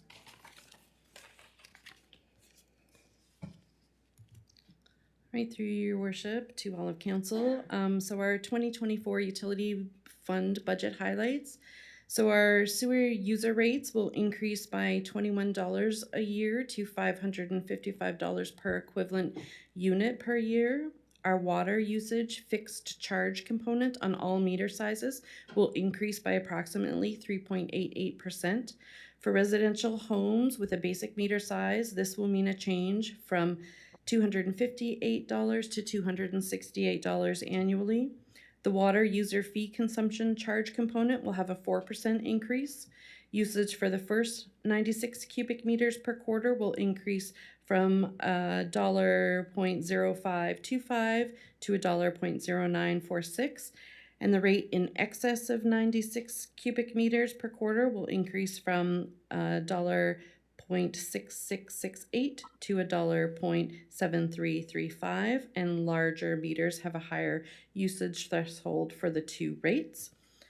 Our utility capital expenditure, so our total utility capital budget is $2,914,000. This includes $25,000 for utility heavy-duty dump trailer, sanitary sewer, $55,000 for Parkside, $200,000 for the Maple Grove Court wastewater pumping station building upgrade, $150,000 for Ashfield Drive wastewater pumping station, the electrical/control enclosure, $120,000 for the Vincent Road pump replacement, $2 million for Gondola Point wastewater pumping station number 4 upgrades, $200,000 for the net zero electricity conversion project, $55,000 for Wildwood, some street drainage and grading and paving. For the water system, there's $100,000 for an emergency genset configuration and $14,000 for the Downey's pump house roof replacement. So the funding sources will be $1 million from the Canada Community Building Fund, which is formerly our gas tax. $1 million is planned to be borrowed, and $914,000 will be coming from the utility operating fund. And again, as our asset management plan indicates, we need to put funds aside now to ensure that we have the money available when we need to replace and maintain our infrastructure as it ages.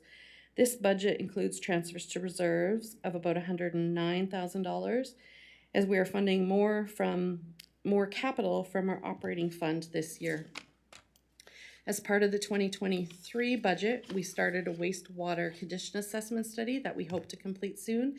And this, again, will help us to establish a long-term financial plan and sustainability for our utility fund. Thank you, Ms. Brandon.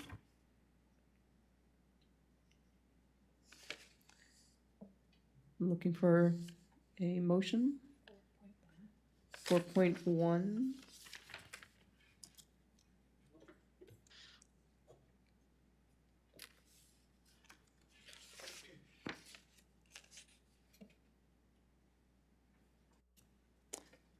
Councillor Olson.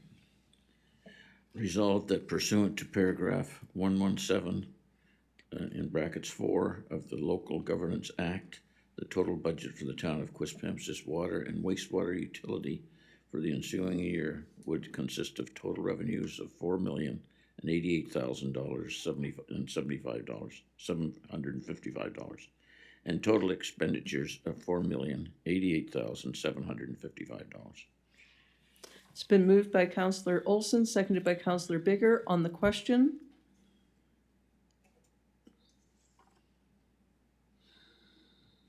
seeing that there are none, please vote now.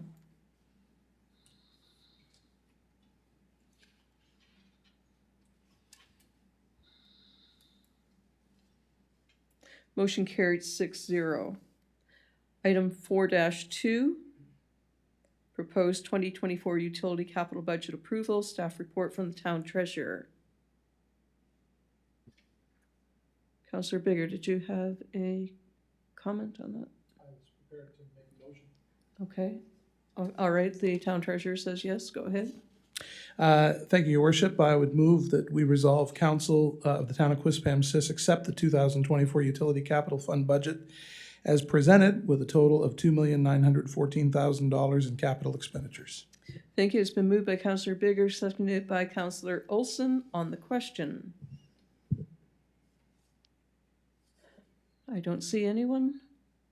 Please vote now.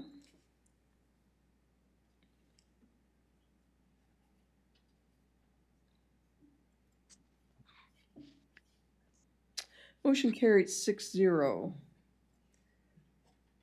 That completes that portion. On to item number 9B.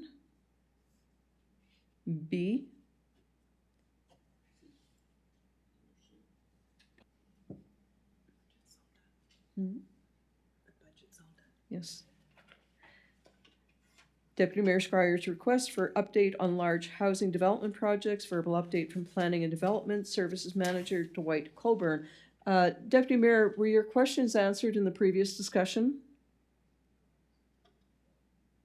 Please turn your mic on. So sorry. No, they weren't. I was looking for an update on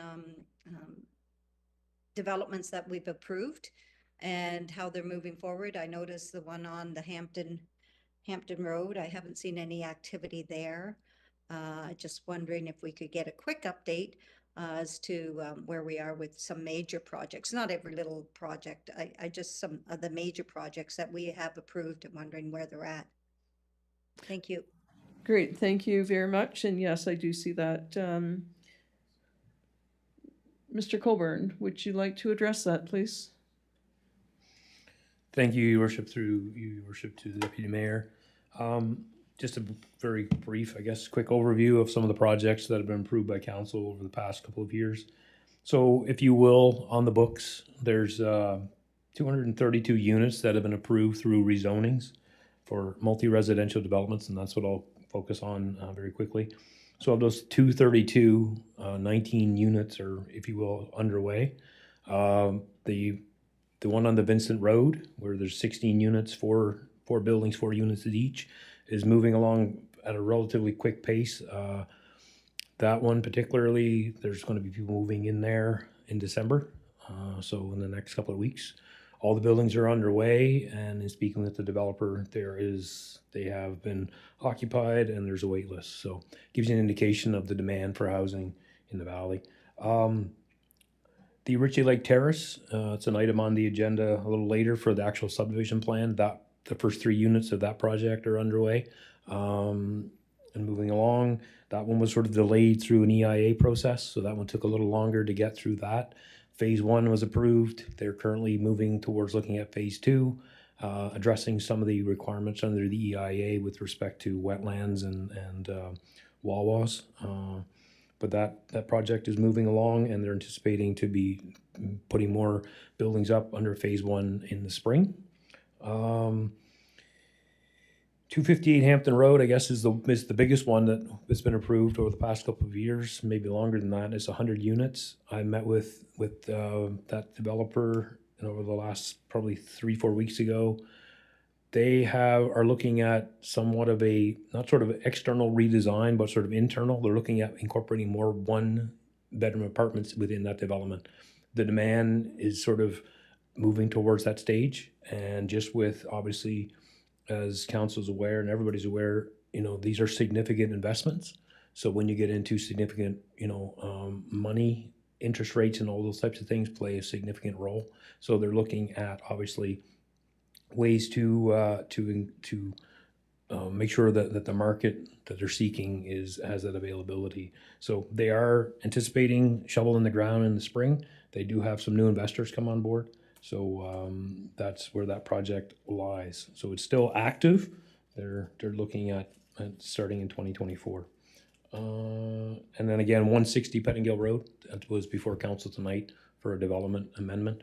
That particular one, again, it's the same number of units, around the 72-ish units, total number. There was sort of just a reconfiguration, if you will. The original plan had 4 buildings, 12 units in each. So basically 6 on the top, 6 on the bottom.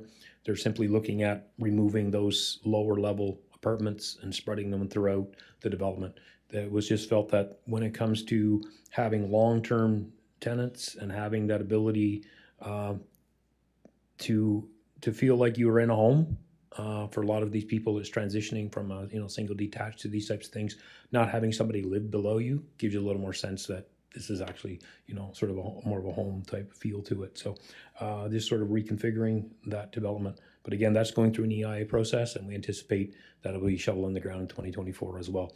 So they are active. They're all at different stages. But again, so on the books, 232 units, so hopefully within 2024, we'll see more of an uptake in terms of shovel in the ground. So just, I guess, you know, if I could use it, we continue to get interest in terms of multi-residential development and those types of things. As council is aware, one of the items that obviously, you know, from a planning and development perspective, the key will be water. So we're hopefully, you know, we're going to be successful in the HAF application, and that will provide us with an opportunity to get, you know, the water system expanded and obviously open up more opportunities. We're continuing to look at whatever available funding applications and opportunities are out there for that particular purpose. And just to sort of bring it back around, there is definitely a need for a housing needs assessment because, as I mentioned in the previous council meeting, we are looking at obviously a review of our municipal plan, new zoning bylaws. By doing a needs assessment, those things are key in how those documents will look. So when you bring in planning in the future, when you look at what does that zoning bylaw look and feel and gear towards, it's based on the actual needs of the community. So it is a key element that is obviously was taken into consideration, but it's obviously rise to be more important as we move through this process. Thank you, Your Worship. Thank you, Mr. Coburn. Deputy Mayor Schreier, or are you, okay, your mic is off, please. Thank you, Mr. Coburn, for the update. I really appreciate it because it gives me a sense of where we're going in 2024 and any additional proposals that come forward. At least we know we're sitting around 232. I was just wondering about the one, though, on the end of by Phillips there. You go down, I can't remember the name of the street, not Susan, but Hamel it's on, Drive? you get to Susan to get to it, yeah. I'm just wondering about that proposal. There's a lot of trucks and gravel being moved around, so I just wondered where they were and what they were thinking. It must be the spring now, I guess. Mr. Coburn will address that. Thank you, Your Worship, and through you to the Deputy Mayor. And thanks for adding it to my list because I missed that one off the list. So that one, permits have been issued for the multi-residential building. That's a 42 unit, so we can add to the 42. And they also have the subdivision plans and things have been approved for 5 single detached. So if we do the math, putting me on the spot here. So yeah, so 46 on top of what we have. So that's where that one sits. So that one is also underway. Foundation work is actually started on that one. Thank you again, Mr. Coburn. Item 9C, Fawn Court Solar Streetlight Pilot Project Update. And that staff report is through the Director of Engineering and Works. Very interesting. Your Worship, I know a bulk of council members have been approached by the residents just looking for updates regularly, using this as an example of their frustration, and it was as frustrating for staff as well. Sourcing out the solar lights proven to be an interesting endeavor. We did find a company that ships out of Montreal, so it's a Canadian, has a Canadian affiliate, so we didn't have to totally go through the U.S. The interesting thing with the package that we've invested in with the 3 lights is that they can be interconnected with a control system that we can monitor their consumption control when the lights turn bright, dim, so we're holding out hope with this initial installation on Fawn Court. It'll prove to be successful. In the spring of the year, we'll sort of step back, look at our information, and we have a couple of other locations that we will be looking at for the 2 additional lights that we've acquired. Generally, as I mentioned in the correspondence, a lot of older subdivisions are rear service power, so we don't have easements. So there's a lot of subdivisions with no streetlights on street corners, and this is one way to combat that.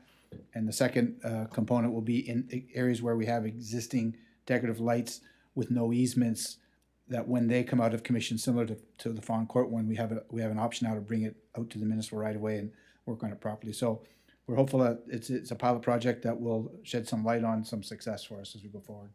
Worship, thank you. I got your pun, shed some light on it. It's my It didn't go by. the homage to Mr. Kennedy's pun-tastic. Thank you. Councillor Luck. Thank you, Your Worship. I look forward to hearing how this, the solar lights work out. It sounds like it is a great opportunity for future lighting. So I'd like to make the motion that staff review the installation of the solar lights and advise council of the next 2 installations when complete, and the performance of the lights be monitored for potential incorporation into future operating and capital budgets. Thank you. It's been moved by Councillor Luck, seconded by Councillor Donovan. On the question, I don't see any. Please vote now.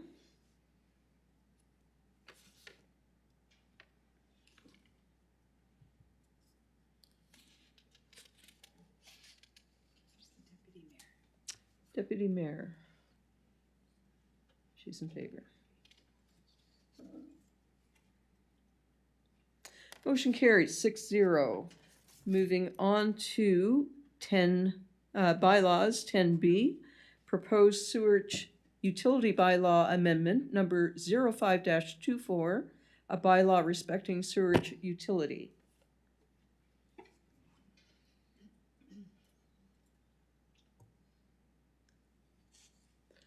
Councillor Olson, please. We're going to go to the treasurer first. Ms. Brandon. Through your worship, I was just going to say that with the change in our utility operating budget and the change to our rates, this is another procedure as part of the budget is to update the bylaw. Thank you. Bylaws. Thank you, Ms. Brandon. Councillor Olson. Thank you, Your Worship. I'd move council give first reading to sewage utility bylaw amendment number 0524 to increase the annual sewage utility rate by 3.93% or $21 from $5.34 per equivalent user to $555 per equivalent user. It's been moved by Councillor Olson, seconded by Councillor Bigger. On the question, please vote now.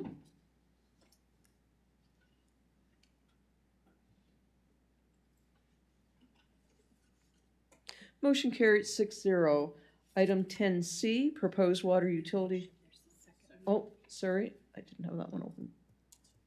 There we go. The second motion, Councillor Olson.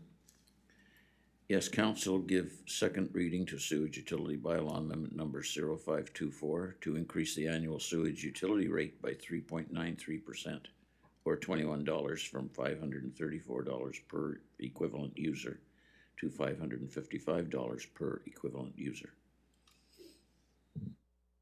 It's been moved by Councillor Olson, seconded by Councillor Bigger. On the question,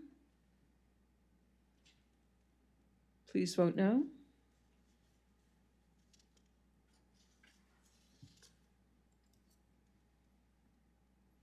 Motion carried 6-0. Item number 10C, proposed water utility bylaw amendment number 024-19, a bylaw respecting water utility.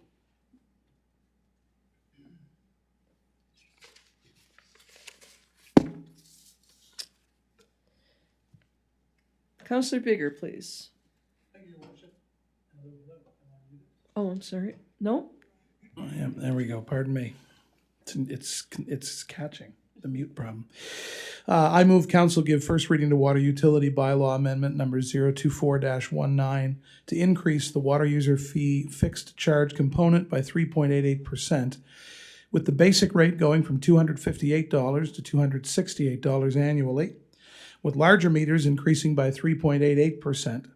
The water user fee consumption charge component up to 96 is it cubic meters per quarter? Is that correct?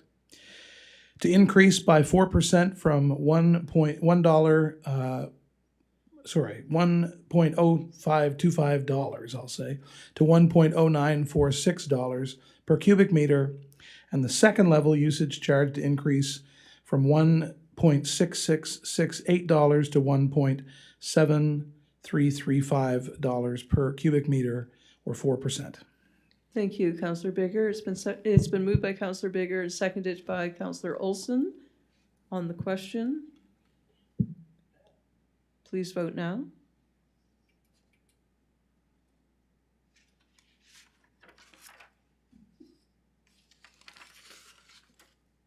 Motion carries 6-0. Motion 2. Councillor Bigger. I'm back, Your Worship. I move the council give second reading to Water Utility Bylaw Amendment number 024-19 to increase the water user fee fixed charge component by 3.88%, with the basic rate going from $258 to $268 annually, with larger meters increasing by 3.88%.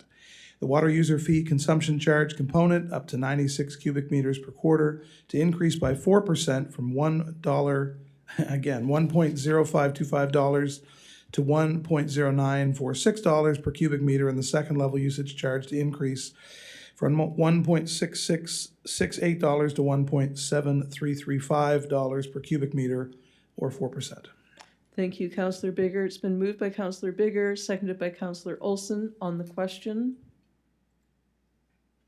Please vote now.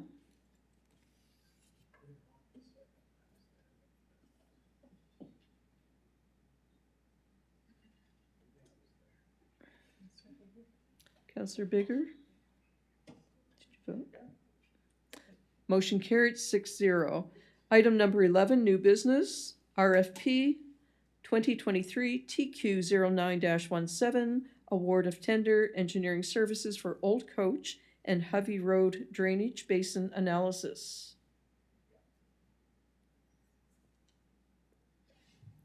Councillor Donovan. Thank you. I would move the council award RFP number 2023 TQ09-17, engineering services, Old Coach Road, Hovey Road drainage basin analysis, stormwater review to CBCL, and that they proceed with Part A for an upside fee identified as $26,800 plus HST, with funds allocated remaining in the general capital reserve budget. Thank you. It's been moved by Councillor Donovan, seconded by Councillor Olson on the question. On the question? Yes, Deputy Mayor Schreier. Thank you, Your Worship. I'd just like to say that I'm really glad to see this because there were obvious concerns down there on Hovey Road. So I guess my one question for the Director of Engineering is,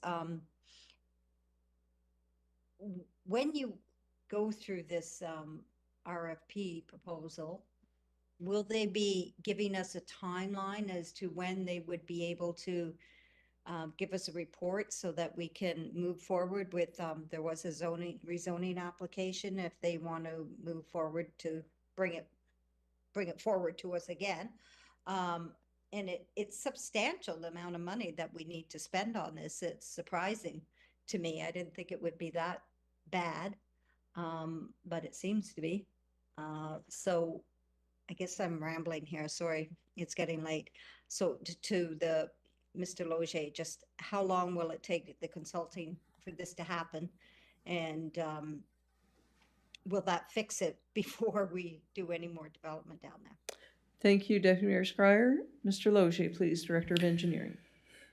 Through your worship to Deputy Mayor, the Part A proposal is identified to take 2 months to complete. So we wanted to ensure that it was completed in advance of the 6-month time period required for the rezoning application. So we will have sufficient information back to the town. What it will give us will be a couple of things. It will hopefully give us anything that some feedback on what the developers propose. So if there's something that they may have to change within their design, if in order to be considered, it'll also give the town an indication of what we have to do to our own existing infrastructure to help accommodate the drainage in that particular area. And it will likely provide us with a phased plan of priorities that we can then allocate to a specific capital budget year as we go forward. So I don't anticipate us seeing a big requirement in the initial year, but I do seeing us having to prioritize future budget years to take some of the stormwater load off of the immediate area just to address current issues, but then how do we accommodate any requests for development for the future, and how much of that gets passed on to the developer? Thank you, Mr. Loge.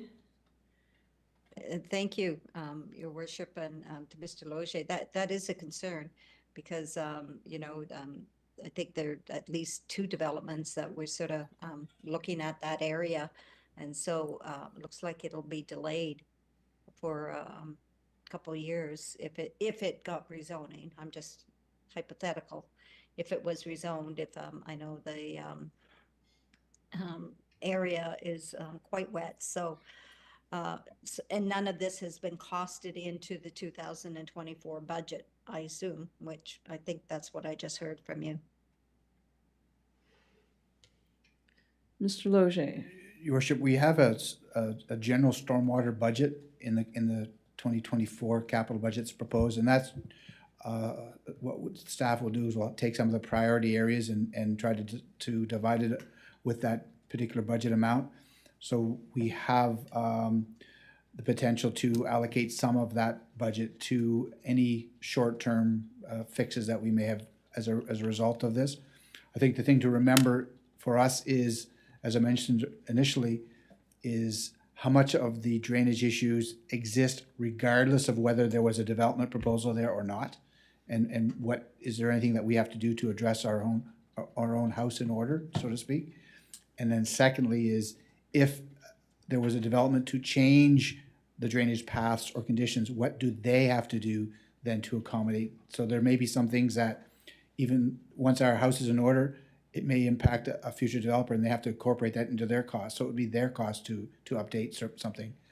But with respect to future development, I think what we would do is not necessarily delay, for example, if we're looking at beyond that particular area, it's going into it knowing what the issues are at hand, and then you work with the developer to help plan their staging accordingly, Your Worship. Thank you, Mr. Loge. Councillor Bigger. Thank you, Your Worship. I note that the Director Loge's report indicates here they have proposed, we're referring to CBCL Limited, an approach that the steering committee feels will appropriately address the town's needs. And I just take note of, to that point, I take note of in the next paragraph, or perhaps it's a continuation of that paragraph, it's on the next page anyway, that they propose an open house meeting with area residents once they've established sort of an overview of conditions and downstream impacts. And I just take note of that, and I really think that that's a positive reflection on a company that's trying to come in and work with us and really get a sense of not just sort of data and, surveys and whatnot, but and not even just anecdotal evidence from our staff, but actually engage with the residents in the area. And I just think that they should be commended for even coming to us with that as part of their proposal. I think that absolutely fits with what we think would appropriately address the needs of the residents and the town. So just a little thing I wanted to mention about that. Thank you. Thank you, Councillor Bigger. It's been moved by Councillor Donovan and seconded by Councillor Olson. On the question, please vote.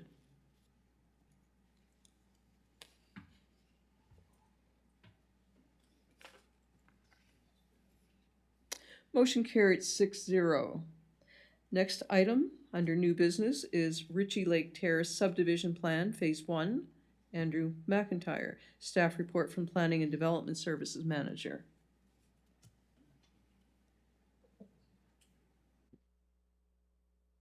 I can move that, Your Worship. It's been moved by Deputy Mayor Scryer, seconded by Councillor Bigger. On the question, Councillor Bigger. Oh, sorry. Please vote.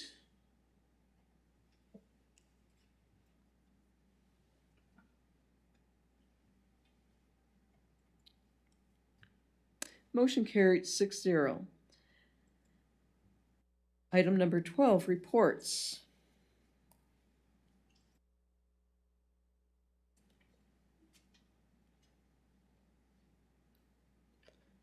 Councillor Donovan. I would move to receive and file the reports, please. It's been moved by Councillor Donovan, seconded by Councillor Olson. On the question, please vote. Oh, I'm sorry. Councillor Bigger. Thank you, Your Worship. Item E, I just feel compelled to sort of underline this, that item E in our reports on this meeting is the letter issued by Andrew Black, from the Union of Municipalities in New Brunswick, to the Premier's office expressing his great disappointment on behalf of municipality members, as has been recorded in the Telegraph Journal related to the attempt to block municipalities from receiving full funds as requested through the Housing Accelerator Fund. And I just I just wanted to stress sort of state my agreement with what this letter indicates, and I appreciate the solidarity that's being sort of expressed by municipalities around the province at a time when we're all working so diligently in coordination both with our sort of keenly felt needs for housing expansion and meeting the needs of our individual communities, and at the same time coming into alignment with the government restructuring that happened, that the provincial government insisted our sort of alignment with. And even as we're having, it seems, through our regional service commissions, duties and costs downloaded to our municipalities, we're encountering issues like this, where seemingly the provincial government would seek to block us getting access to full funds as we've requested, in accordance with the plan that the federal government laid out. And a more cynical person might cite politics and even the color of politics being part of the problem. I have no comment on that really, but I just would want to point this out and say I appreciate the letter having been sent on behalf of our municipality and all member municipalities from around the province by Andrew Black. Thank you. Thank you, Councillor Bigger. Councillor Donovan. Thank you. Just on report number or letter D, I will say that it appears that you as mayor have been talking to the wall. It looks like, as far as this letter from Minister Savoy, you know, where we had expressed our concern and willingness to, or I don't know if willingness is the word, but wish or request to have the Qplex have cost sharing, and obviously he has said to you to just go back to the board and everything will be fine, and I think that's a little disappointing. Unfortunately, I feel like this could have been, you know, one of his first things as minister. I feel like he could have gotten this right, but it's unfortunate that he did not. So I just wanted to state that publicly. Thanks. Thank you, Councillor Donovan. And a part of that, just for explanation, is that there is a sense of trying to empower the region with some decision making, and that was a part of it, which is why, and I understood that, why he said it goes back to the commission and to the Regional Services Commission. So I do understand that. So thank you for those comments, both councillors. And it has been moved by Councillor Donovan, seconded by Councillor Olson. Please vote now.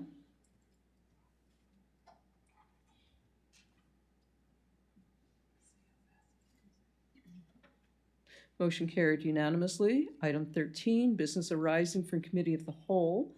There is none.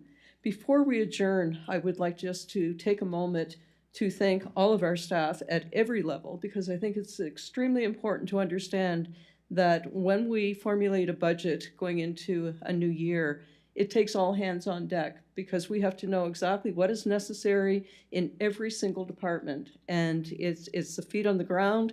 You know, whether we need more human resources or cars, trucks, vehicles, tools, whatever it might be. Everyone is a part of the development of the budget, And I'd certainly like to thank our executive staff and all staff for the hard work that you've put forth in order to come up with this budget, which we feel is very reasonable, and in moving forward to 2024. And we hope that people will appreciate the high level of service that Quispamsis provides at every level, whether it's from the municipal buildings or from the police and fire and protective services. We do have a very high level of service, so thank you to all staff at every level, and particularly the people in this room this evening. Councillor Olson. Thank you, Your Worship. I'd like to concur with your comments made. I know that it is a gigantic effort put in by all of staff, and they do an excellent job. It makes our job a lot easier. It's a lot easier to pick stuff apart, I guess, than create it. But I'd just like to thank them, as I do, I hope, every year. They do a great job for us, on behalf of the residents. Thank you, Councillor Olson.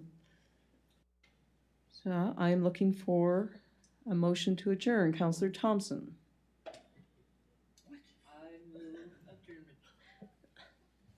Councillor Thompson moved motion to adjourn. Seconded by Councillor Olson. Please vote.